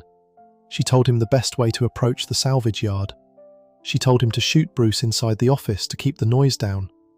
She told him to take the cash from Bruce's pocket so it would look like a robbery. In one of the messages, Jerry typed to her, asking if she could live with this for the rest of her life. She typed back that she loved him. She told him yes. Then she typed that she would call Bruce at 5 in the afternoon. On November 7th, 1999, Jerry Caster loaded a 20-gauge shotgun into his car and drove from Missouri to Michigan. The drive took roughly 12 hours. He met Sheree at a truck stop near Flint. She handed him her own cell phone so they could stay in contact during the killing. She gave him the final instructions. She drove home. On the evening of November 8th, 1999, Jerry walked into B&D Auto Salvage, looked at Bruce Miller, said something to him, and pulled the trigger. He took the cash. He left in his car. At 6:47 in the evening, just minutes after the murder, he picked up Sheree's cell phone, dialed her home number, let it ring exactly once, and hung up. That was the signal they had agreed on. The deed was done. He was on his way back to Missouri. Sheree Miller went to the funeral home a few days later. She played the heartbroken widow. She wore black. She accepted hugs. She cried in front of the cameras. When John Hutchinson, the man she had pointed police toward, walked into the funeral home to pay his respects, Sheree began screaming until he was forced to leave the building. The police thought her reaction was that of a wife terrified of her husband's killer. They put pressure on John Hutchinson. He failed the lie detector test. They started building a case against him. What Sheree did next was the part that ended her. Within a month of the murder, she had stopped responding to Jerry Cassaday's messages. She had started seeing other men. She told Jerry on the phone, casually, that she was dating someone new. She told him to move on. The man who had just killed for her. The man who had driven 800 miles believing his unborn twins had been murdered by her husband, started to realize what had happened to him. Jerry Cassaday spent the next 3 months coming apart. He could not eat. He could not sleep. He drank himself into the ground. He told his brother Mike that if anything ever happened to him, there was a briefcase under his bed that he should open. On February 11th, 2000, Jerry Cassaday took the same 20-gauge shotgun he had used on Bruce Miller, sat down in his home in Odessa, Missouri, and ended his own life with it. His parents and his brother went to clean out his house. They found the briefcase. Inside it was the most thorough confession the police would ever see. Jerry, with all his old training as a homicide detective, had carefully gathered every single piece of proof he could find. There were printouts of every instant message between him and Sheree, including the chat where she gave him the final orders to kill Bruce. There were copies of every email Sheree had sent him from her fake accounts pretending to be Bruce. There were the sonogram photos. There were the photos of fake bruises. There were the airline records of his trip. There were maps with directions to the salvage yard. There were 3 letters in his own handwriting. One was for his son. One was for his ex-wife. One was for his parents. The letter to his parents explained, in his own words, exactly why he had killed Bruce Miller and exactly who had told him to do it. The Cassaday family handed the briefcase over to the Genesee County Sheriff's Department in Michigan. Within days, John Hutchinson was no longer a suspect. Sheree Miller was arrested in February 2000. A trial began on December 12, 2000, in Genesee County, Michigan. It was one of the first criminal cases in American history where the central evidence came from the internet. Prosecutors showed the jury every chat message. They showed the sonograms. They showed the bruise photos. They showed the suicide note. Sheree took the stand and tried to claim that everything Jerry had collected had been forged. Her defense lawyers brought in a computer expert to argue that emails could be faked. The expert collapsed under cross-examination because he could not explain how Jerry would have managed to forge his own death note. After 2 days of discussion, on December 22, 2000, the jury found Sheree Miller guilty of conspiracy to commit first-degree murder and second-degree murder. On January 29, 2001, she was sentenced to life in prison for the conspiracy charge, plus an additional 54 to 81 years for the second-degree murder charge. She was 29 years old. For 16 years, she fought her conviction in court. She insisted she had been framed. In 2008, a federal judge briefly threw out her conviction, claiming Jerry's suicide note should never have been used. She was released on bond. She used those months out of prison to start a Facebook page and date new men. The legal fight went all the way through the appeals system. In 2014, the federal courts permanently restored her convictions. She was sent back to prison for the rest of her life. In 2016, Sheree Miller wrote a 4-page typed letter to the same judge who had originally sentenced her. She finally admitted, after 17 years, that everything the prosecution had said about her was true. She had manipulated Jerry Cassaday. She had told the lies. She had ordered the killing. In 2025, she sat down for a television interview from prison and said it was almost like a movie. She said she had been playing a game. She said her relationships with men online had been levels she was trying to beat. She said her husband Bruce had gotten too close to seeing what was really inside her, and so she had gotten rid of him. Bruce Miller was buried by his brother Chuck and the rest of his family in Michigan. He had never known what was happening on the family computer behind his back. Jerry Cassaday was buried by his parents in Missouri. He had been a former homicide detective, destroyed by a woman he had only met a handful of times in person. Sheree Miller is currently serving her sentence at the Women's Huron Valley Correctional Facility in Ypsilanti, Michigan. Her earliest possible release date is 2055. By then, she will be over 80 years old. The case of Sheree Miller became the moment America understood that the internet was no longer just a place for harmless conversation. The screen could be a weapon. The strangers behind it could destroy lives. A woman in Flint, Michigan, sitting in front of her family computer in slippers, had been able to convince a man hundreds of miles away to drive across the country and kill her husband in cold blood. She did it without ever raising her voice. She did it by typing. She did it by inventing children that did not exist and bruises that were never on her body. The man at her funeral home was screaming because she had pointed her finger at him to take the fall. The man who had actually pulled the trigger was already dead by his own hand because she had stopped writing him back. Before we move on, if you're enjoying this analysis, please consider subscribing. It helps the channel tremendously. The next case takes the story away from the late 1990s and back into a different decade entirely. The wife in this story did not chat online.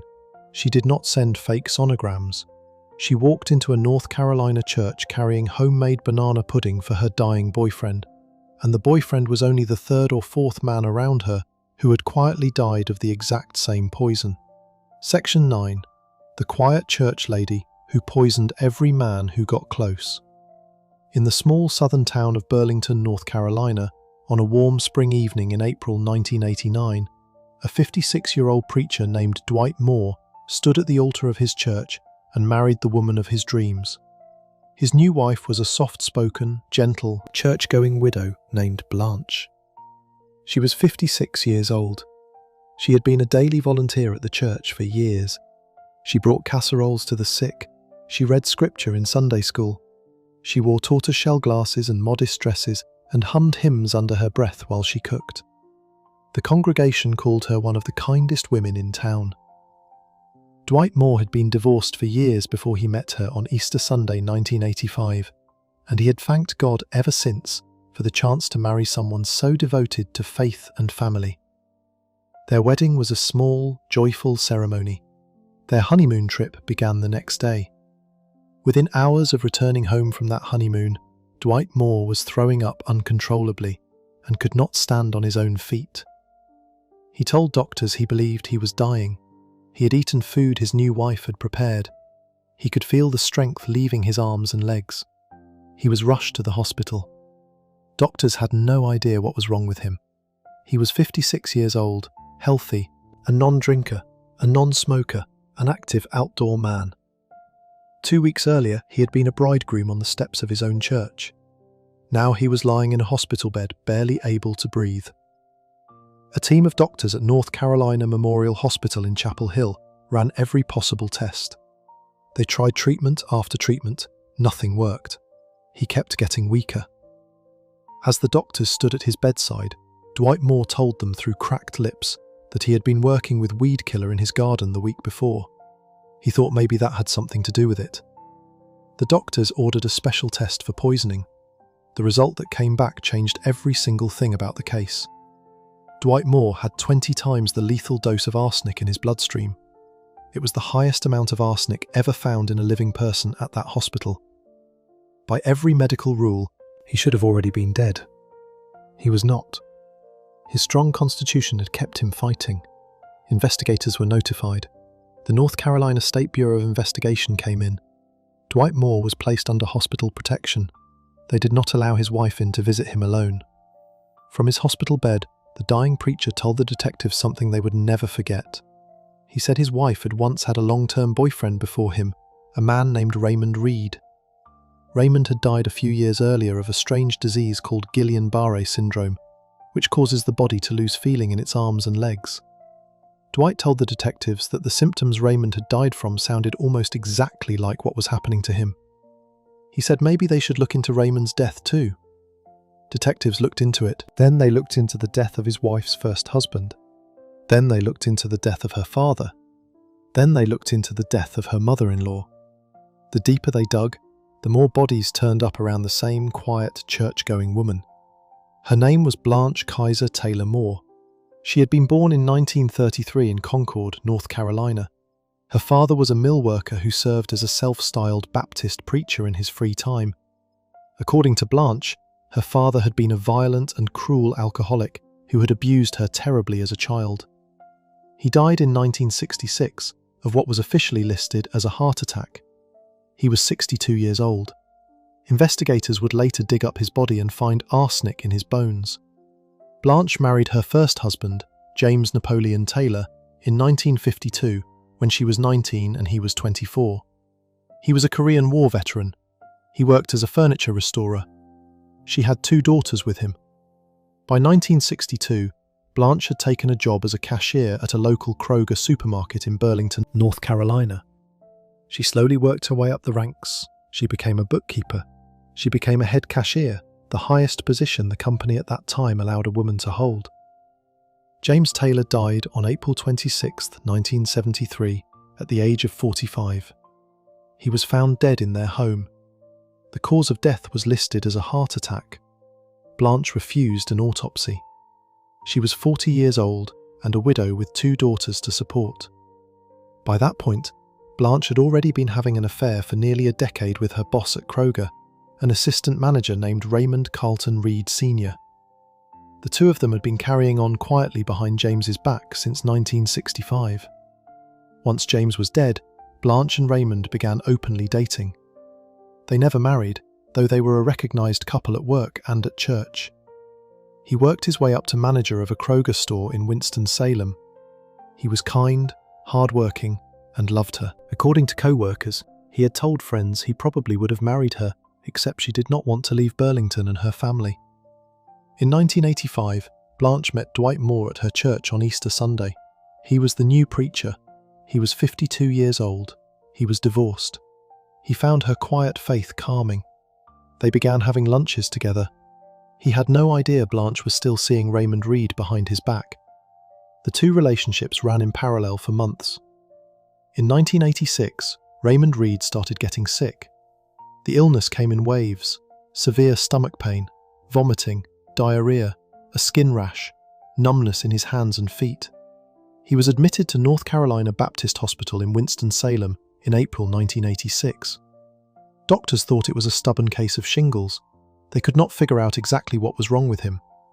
Blanch came to the hospital almost every single day to visit him. She brought him homemade food from her own kitchen. She brought him pudding. She brought him soup. She fed it to him with a spoon while he lay in his bed. The hospital staff thought she was the most devoted girlfriend they had ever seen. Raymond's condition went up and down for months. Whenever he started to feel a little better, he would suddenly crash again. He was hospitalized off and on for half a year. The doctors at one point ordered a special toxicology test on him to check for poison. The test came back showing a massive amount of arsenic in his system, but the resident doctor handling his case rotated to a different hospital that very same day. The new doctor never saw the result. Nobody in the hospital chain of command ever heard about it. Raymond Reed kept getting his daily visits. He kept eating his daily pudding. He died on October 7, 1986. He was 50 years old. The official cause of death was listed as Guillain-Barré syndrome, the strange disease that mimics arsenic poisoning almost exactly. Blanch played the heartbroken girlfriend at his funeral. She wept beside the casket. She told his family that he had been the love of her life. She did not stay heartbroken for very long. Within months, she was openly dating Dwight Moore. By April 1989, she had married him. Almost immediately, the same illness that had killed Raymond Reed started destroying her new husband. She wanted Dwight's life insurance and his minister's pension. She had even quietly tried to change his pension paperwork to make herself the primary person who would inherit it. What saved Dwight Moore was the strength of his body and his comment about the weed killer. The hospital's quick toxicology test was the moment the entire decades-long pattern came apart. In July 1989, the state of North Carolina got court permission to dig up 4 bodies. They exhumed Raymond Reed. They exhumed James Taylor, Blanch's first husband. They exhumed her father, P.D. Kaiser. They exhumed her mother-in-law, Isla Taylor. The forensic results came back over the next several weeks. Raymond Reed had been carrying about 30 times the normal amount of arsenic in his body. James Taylor had been carrying 60 times the normal amount. Blanch's father and mother-in-law both had elevated arsenic levels too, though not at the same fatal levels. On July 18, 1989, Blanch Taylor Moore was arrested. She was 56 years old. She was charged with the first-degree murder of Raymond Reed, the first-degree murder of James Taylor, and assault with a deadly weapon for the attempted poisoning of Dwight Moore. While she was sitting in the Alamance County Jail awaiting trial, an envelope arrived with a strange letter inside. The letter was supposedly written by a homeless man named Garvin Thomas, who claimed in the letter that he himself had killed both Raymond and James because he had secretly been in love with Blanche. The letter was a confession. Police had it tested. Handwriting experts identified the writing as Blanche's own. She had written the fake confession from inside the jail and arranged for it to be sent to the police. The plan failed, badly. Her trial began in Winston-Salem on October 21, 1990. Prosecutors decided to focus only on the murder of Raymond Reed because they had the strongest evidence in his case. Blanche denied everything. She claimed she had never given Raymond food in the hospital. She claimed she had no idea how arsenic had ended up in his body. She suggested that Raymond and her first husband must have been poisoning themselves on purpose because they were depressed. The state called 53 witnesses, hospital staff, visitors, other patients, family members. Every single one of them remembered seeing Blanche at the hospital almost every day, carrying food in her hands. One witness after another sat in the witness box and described her spooning homemade banana pudding into Raymond Reed's mouth while he was too weak to feed himself. On November 14, 1990, the jury found Blanche Taylor Moore guilty of the first-degree murder of Raymond Reed. 3 days later, the same jury recommended that she be sentenced to death. On January 18, 1991, the judge made it official. He sentenced her to die by lethal injection in the state of North Carolina. After the death sentence, prosecutors quietly dropped the other charges. They had what they needed. They never tried her for James Taylor's murder. They never tried her for the attempted poisoning of Dwight Moore. There was no point. She had already been condemned to die. A few weeks after her death sentence, the man she had nearly killed, Reverend Dwight Moore, filed for divorce from her. He moved to Virginia. He remarried. He spent the rest of his life dealing with the lingering damage to his hands and feet from the arsenic. He could no longer feel his fingertips. His legs were weak for the rest of his life. He gave occasional interviews about what had happened to him. He told one reporter that the only reason he was alive was that God had something else in mind for him. Dwight Moore died of natural causes in 2013, almost 25 years after the woman he loved had tried to poison him. Blanche Taylor Moore was sent to the North Carolina Correctional Institution for Women in Raleigh. She has been on death row ever since. As of 2026, she is 92 years old. She is the oldest person on death row in North Carolina. She has not been executed. The state has not carried out an execution since 2006. She has spent over 35 years inside her cell writing poetry, writing music, and reading her Bible. She has continued to claim she is innocent of every killing she has been accused of. Her appeals have been heard and rejected. Her sentence has been reviewed and upheld. She is almost certainly going to die in prison from natural causes long before any execution is ever carried out. The story of Blanche Taylor Moore became one of the most quietly disturbing cases in American history because she did not look like a killer at all. She looked like the most ordinary church lady in the South. She was sweet to everyone. She volunteered. She quoted scripture. She brought food to the dying. The food was always the weapon. The pudding she carried into hospital rooms had killed at least 2 men and tried to kill a third. The funerals she had attended over 4 decades had been her own crime scenes. Every time she walked behind a coffin, she had been the reason the coffin was there. The grandmotherly figure in the modest dress, sobbing quietly into a handkerchief, was the same woman who had measured out the doses by the spoonful. Before we move on, if you're enjoying this analysis, please consider subscribing. It helps the channel tremendously. The next case takes the story across the Atlantic Ocean and back in time. The wife in this story buried 4 husbands in 3 short years and joked about saving the cake from one wedding to use again at the next funeral. She nearly became the last woman ever executed in England. Section 10. The Merry Widow of Windy Nook, who joked about the funeral sandwiches. In a small working-class neighbourhood called Windy Nook, just outside the town of Gateshead in northern England, on the morning of November 12, 1957, a doctor received an early phone call from a worried wife. Her name was Mary Elizabeth Wilson. She told him her husband Ernest was very ill. She asked him to come to the house right away. The doctor drove over. He climbed the stairs to the bedroom. He looked at the man lying on the bed. The man was already dead. He had been dead for several hours. The doctor stood there for a moment, taking in the strange smell in the room and the cold body of the 75-year-old retired engineer in front of him. The wife who had called him stood quietly in the doorway, dressed in clean clothes with her hair brushed neatly. She did not appear shocked. She did not appear upset. She had been married to Ernest Wilson for exactly 2 weeks and 3 days. He was the 4th husband she had buried in just over 2 years. Within a few months, she would be sitting in a courtroom in Durham, England, listening to a judge sentence her to die at the end of a rope. She would come within weeks of becoming the last woman ever hanged in England. Mary Elizabeth Cassidy was born in June 1889 in a coal mining village in County Durham in the north of England. She came from poverty. As a young teenager, she went into service as a maid for a local family called Knowles. She married the family's son, a labourer named John Knowles, sometime around 1914. She was around 25 years old. They moved into a small terraced house in the rough working neighbourhood of Windy Nook in Gateshead. The marriage lasted 41 long years.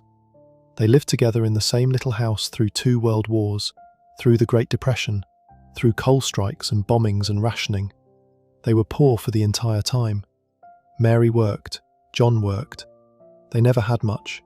They never went anywhere. At some point during their long marriage, a man named John Russell moved into the house with them as a lodger. He was supposed to be a paying boarder. Mary and John Russell quickly became more than that. According to neighbours, they were having an affair under her husband's nose for years. The husband, John Knowles, either did not notice or chose not to make a scene. The 3 of them lived in the same house. The arrangement was the open secret of the street. In September 1955, John Knowles died suddenly at the age of 67. The doctor who attended him said he had died of natural causes, heart failure, old age, nothing suspicious. He was buried quickly. Mary was now a widow at 66. She inherited his small savings, which came to about £42, the equivalent of a few $100s in today's money. It was barely enough to cover his funeral. 5 months later, in February 1956, Mary married her lodger, John Russell. The neighbourhood gossiped about how quickly she had remarried, but nobody said anything to her face. She was officially Mrs. Russell now. The marriage lasted barely a year. In March 1956, John Russell also dropped dead. The same doctor who had signed off on John Knowles' death signed off on John Russell's. He wrote down natural causes. Mary was widowed for the 2nd time in less than 12 months. She inherited what little Russell had owned, which was almost nothing. She was now alone again. 2 husbands gone. 2 doctor's certificates listing heart failure. No autopsies.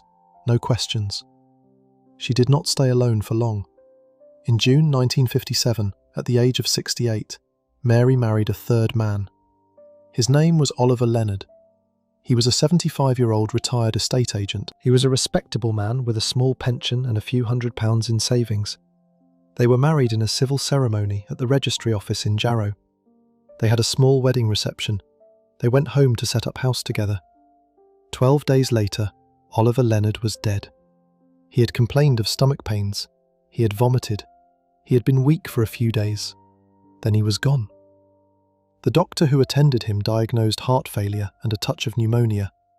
He certified the death. Oliver Leonard was buried within days. Mary inherited £50 from his estate. The town of Windy Nook was beginning to notice. People whispered to each other when they saw her in the street. 3 husbands gone. 3 death certificates. 3 quiet little funerals. None of it added up. In October 1957, Mary married for the 4th time. Her new husband was Ernest Wilson. He was a 75-year-old retired engineering worker. He owned a small bungalow. He had a life insurance policy worth around £50. He had savings of about £100. He had a steady widower's pension. By the standards of working-class Windy Nook in the 1950s, Ernest was a comfortable man. He was a catch. The wedding reception for Mary and Ernest Wilson was the moment that everything changed for her. After the small ceremony, the leftover sandwiches and slices of wedding cake were sitting on plates on the table. Someone, possibly the caterer or possibly a friend, asked Mary what she wanted done with the food. Mary, with the smile of a bride, said the words that the whole town would soon repeat. She said to keep the sandwiches and cake. She said they would still be fresh enough to use at the funeral. The room laughed nervously. They thought she was making a dark joke. They did not realise she was not joking. A few days later, Mary went into the local funeral parlour where her 3 previous husbands had been laid to rest. She made small talk with the undertaker. Then she asked him a question. She asked him whether he might give her a discount on funeral arrangements. She told him, half laughing, that she had brought him so much business over the past 2 years that she deserved a regular customer rate. The undertaker stared at her. He did not know what to say. He started telling other people what she had said. The story spread through Windy Nook by word of mouth. The Merry Widow joke became her nickname behind her back. The local newspapers picked it up. People started calling her the Merry Widow of Windy Nook. The local police, who had not paid attention to her before, now started to pay close attention. On the morning of November 12, 1957, just 2.5 weeks after the wedding, Ernest Wilson was dead. Mary called the doctor. She did not call him in time. By the time he arrived, Ernest had been dead for hours. Mary had not even tried to revive him. She had not run for help. She had simply stood in the bedroom and let him die. Then she had picked up the phone. Ernest's body was carried out of the house. Mary, the new widow, did something so strange that even the police could not ignore it any longer. She did not go to her own husband's funeral. She did not even bother attending. She also went to the hotel where she and Ernest had held their wedding reception just over 2 weeks earlier. She told the manager that her new husband was sick and resting in the hospital. He was not in any hospital. He was in a coffin in the front room of her home. The local police moved quickly this time. They got a court order to dig up the body of Ernest Wilson. They got a second order to dig up Oliver Leonard, husband number 3. The pathologist tested both bodies. The results came back within days. Both men had massive amounts of phosphorus in their stomachs and intestines. Phosphorus was the main ingredient in the cheap beetle-killing rat poison that anyone in working-class England could buy at the local hardware store for a few pennies. The same poison that killed bugs around the kitchen sink had been killing Mary Wilson's husbands one after another. Mary was arrested in December 1957. She was 68 years old. She was charged with the murder of Oliver Leonard and the murder of Ernest Wilson. She refused to give evidence. She insisted she was an innocent woman who had simply lost 2 more elderly husbands to natural illness.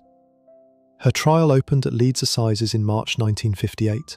The prosecutor described her in front of the jury as a wicked woman who had poisoned her husbands. Her defence lawyer tried a desperate strategy. He told the jury that not very much was known about phosphorus poisoning at the time, and that the 2 men might have been taking what were then called sexual stimulation pills, certain folk remedies sold at chemist shops that were rumoured to contain trace amounts of phosphorus. The argument was that the men had poisoned themselves accidentally. The jury did not believe a word of it. On March 29, 1958, after deliberating for less than an hour and a half, they found Mary Elizabeth Wilson guilty of both murders. The judge stood up and put on the black cap. In English courts of that era, the black cap was placed on the judge's head before he passed a sentence of death. He sentenced her to die by hanging. Mary Elizabeth Wilson became the last woman in England to be sentenced to death by a court for murder. The hanging was scheduled. The newspapers across Britain ran her photograph on every front page. The country argued about whether an old woman should be executed. Letters poured into the Home Secretary's office begging for mercy. The Home Office reviewed her case. They eventually decided that hanging a 68-year-old woman would be too cruel. On June 1, 1958, her sentence was commuted from death to life in prison. Shortly after her conviction, the police got court permission to dig up her first 2 husbands as well. They exhumed John Knowles, the man she had been married to for over 4 decades. They exhumed John Russell, her former lodger and second husband. The pathologist tested both of those bodies as well. Both men had large amounts of phosphorus in their organs. Both of them had been poisoned the exact same way as the third and fourth husbands. Mary Wilson had killed all four of them. She had killed her own husband of 41 years. She had killed the lover she replaced him with. She had killed two more old men in a row just to inherit small bungalows and life insurance payouts of less than £100. She had been so confident in her ability to get away with it that she had joked at her own wedding receptions about reusing the food at the upcoming funerals. The state did not bother holding new trials for those first two killings. There was no point. She was already going to die in prison. They had what they needed. Mary Elizabeth Wilson was sent to Holloway Prison, the same large women's prison in London where many of England's most famous female prisoners had served their sentences. She lived inside Holloway for the next 4.5 years. She did not give interviews. She did not write a memoir. She did not confess. She did not apologise to any family. On December 5th, 1962, she died inside her prison cell at the age of 73. The cause of death was natural causes. There was no autopsy. The merry widow had outlived all four of her husbands by between 5 and 7 years. The little house in Windy Nook had finally fallen silent for good. The local people of Windy Nook never forgot her. The story passed from grandmother to grandmother across the north of England. The neighbours who had once whispered when she walked by their windows lived to see her name printed in newspapers across the world. Children growing up in Windy Nook in the 1960s and 1970s were told the story of the cheerful old lady who had buried 4 husbands in a row by feeding them rat killer. Her face appeared in books about famous murderers for decades. She became one of the earliest cases that helped change how British police investigated unexplained deaths in the elderly. Doctors after Mary Wilson were taught to take a second look at any old man who died suddenly in his own bed, shortly after a new marriage, to a much younger or much older wife. Her story stands out in the long history of women who killed their husbands because of how plain her motive was. There was no grand affair, there was no insurance scheme worth millions, there was no mysterious lover hiding in the wings. Mary Wilson killed 4 men for amounts of money that would barely cover a few weeks of groceries. Her oldest victim, the man she had spent over 40 years of her life with, was killed for £42. He had given her his entire adult life. She gave him a packet of beetle poison in exchange. The whole sad story unfolded in a working-class neighbourhood the size of 2 streets, in the kind of small English town where everyone knew everyone, and the only thing she could not control was her own loud mouth at her last wedding. The line about saving the sandwiches for the funeral became one of the most famous dark jokes in British criminal history. It is the line that hanged her.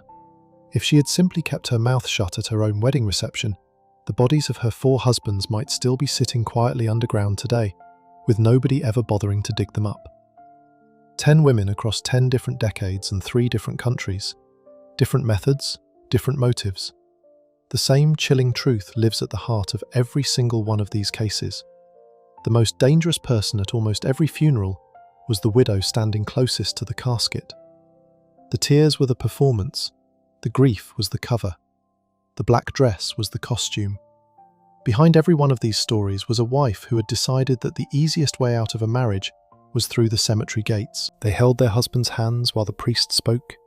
They stood beside the open grave while the dirt was thrown in. They went home that night to write thank you notes for the flowers. They had played the part of the heartbroken wife so well that even the police on the scene believed them at first. Some held up their lies for hours. Some held them up for years. A few held them up for entire decades. None of them held them up forever. The whole point of standing at a funeral is to say goodbye to someone you loved. These 10 women stood at theirs to make sure their lies were buried in the same coffin. If you enjoyed this breakdown, make sure to subscribe. Thanks for watching, and I'll see you in the next one.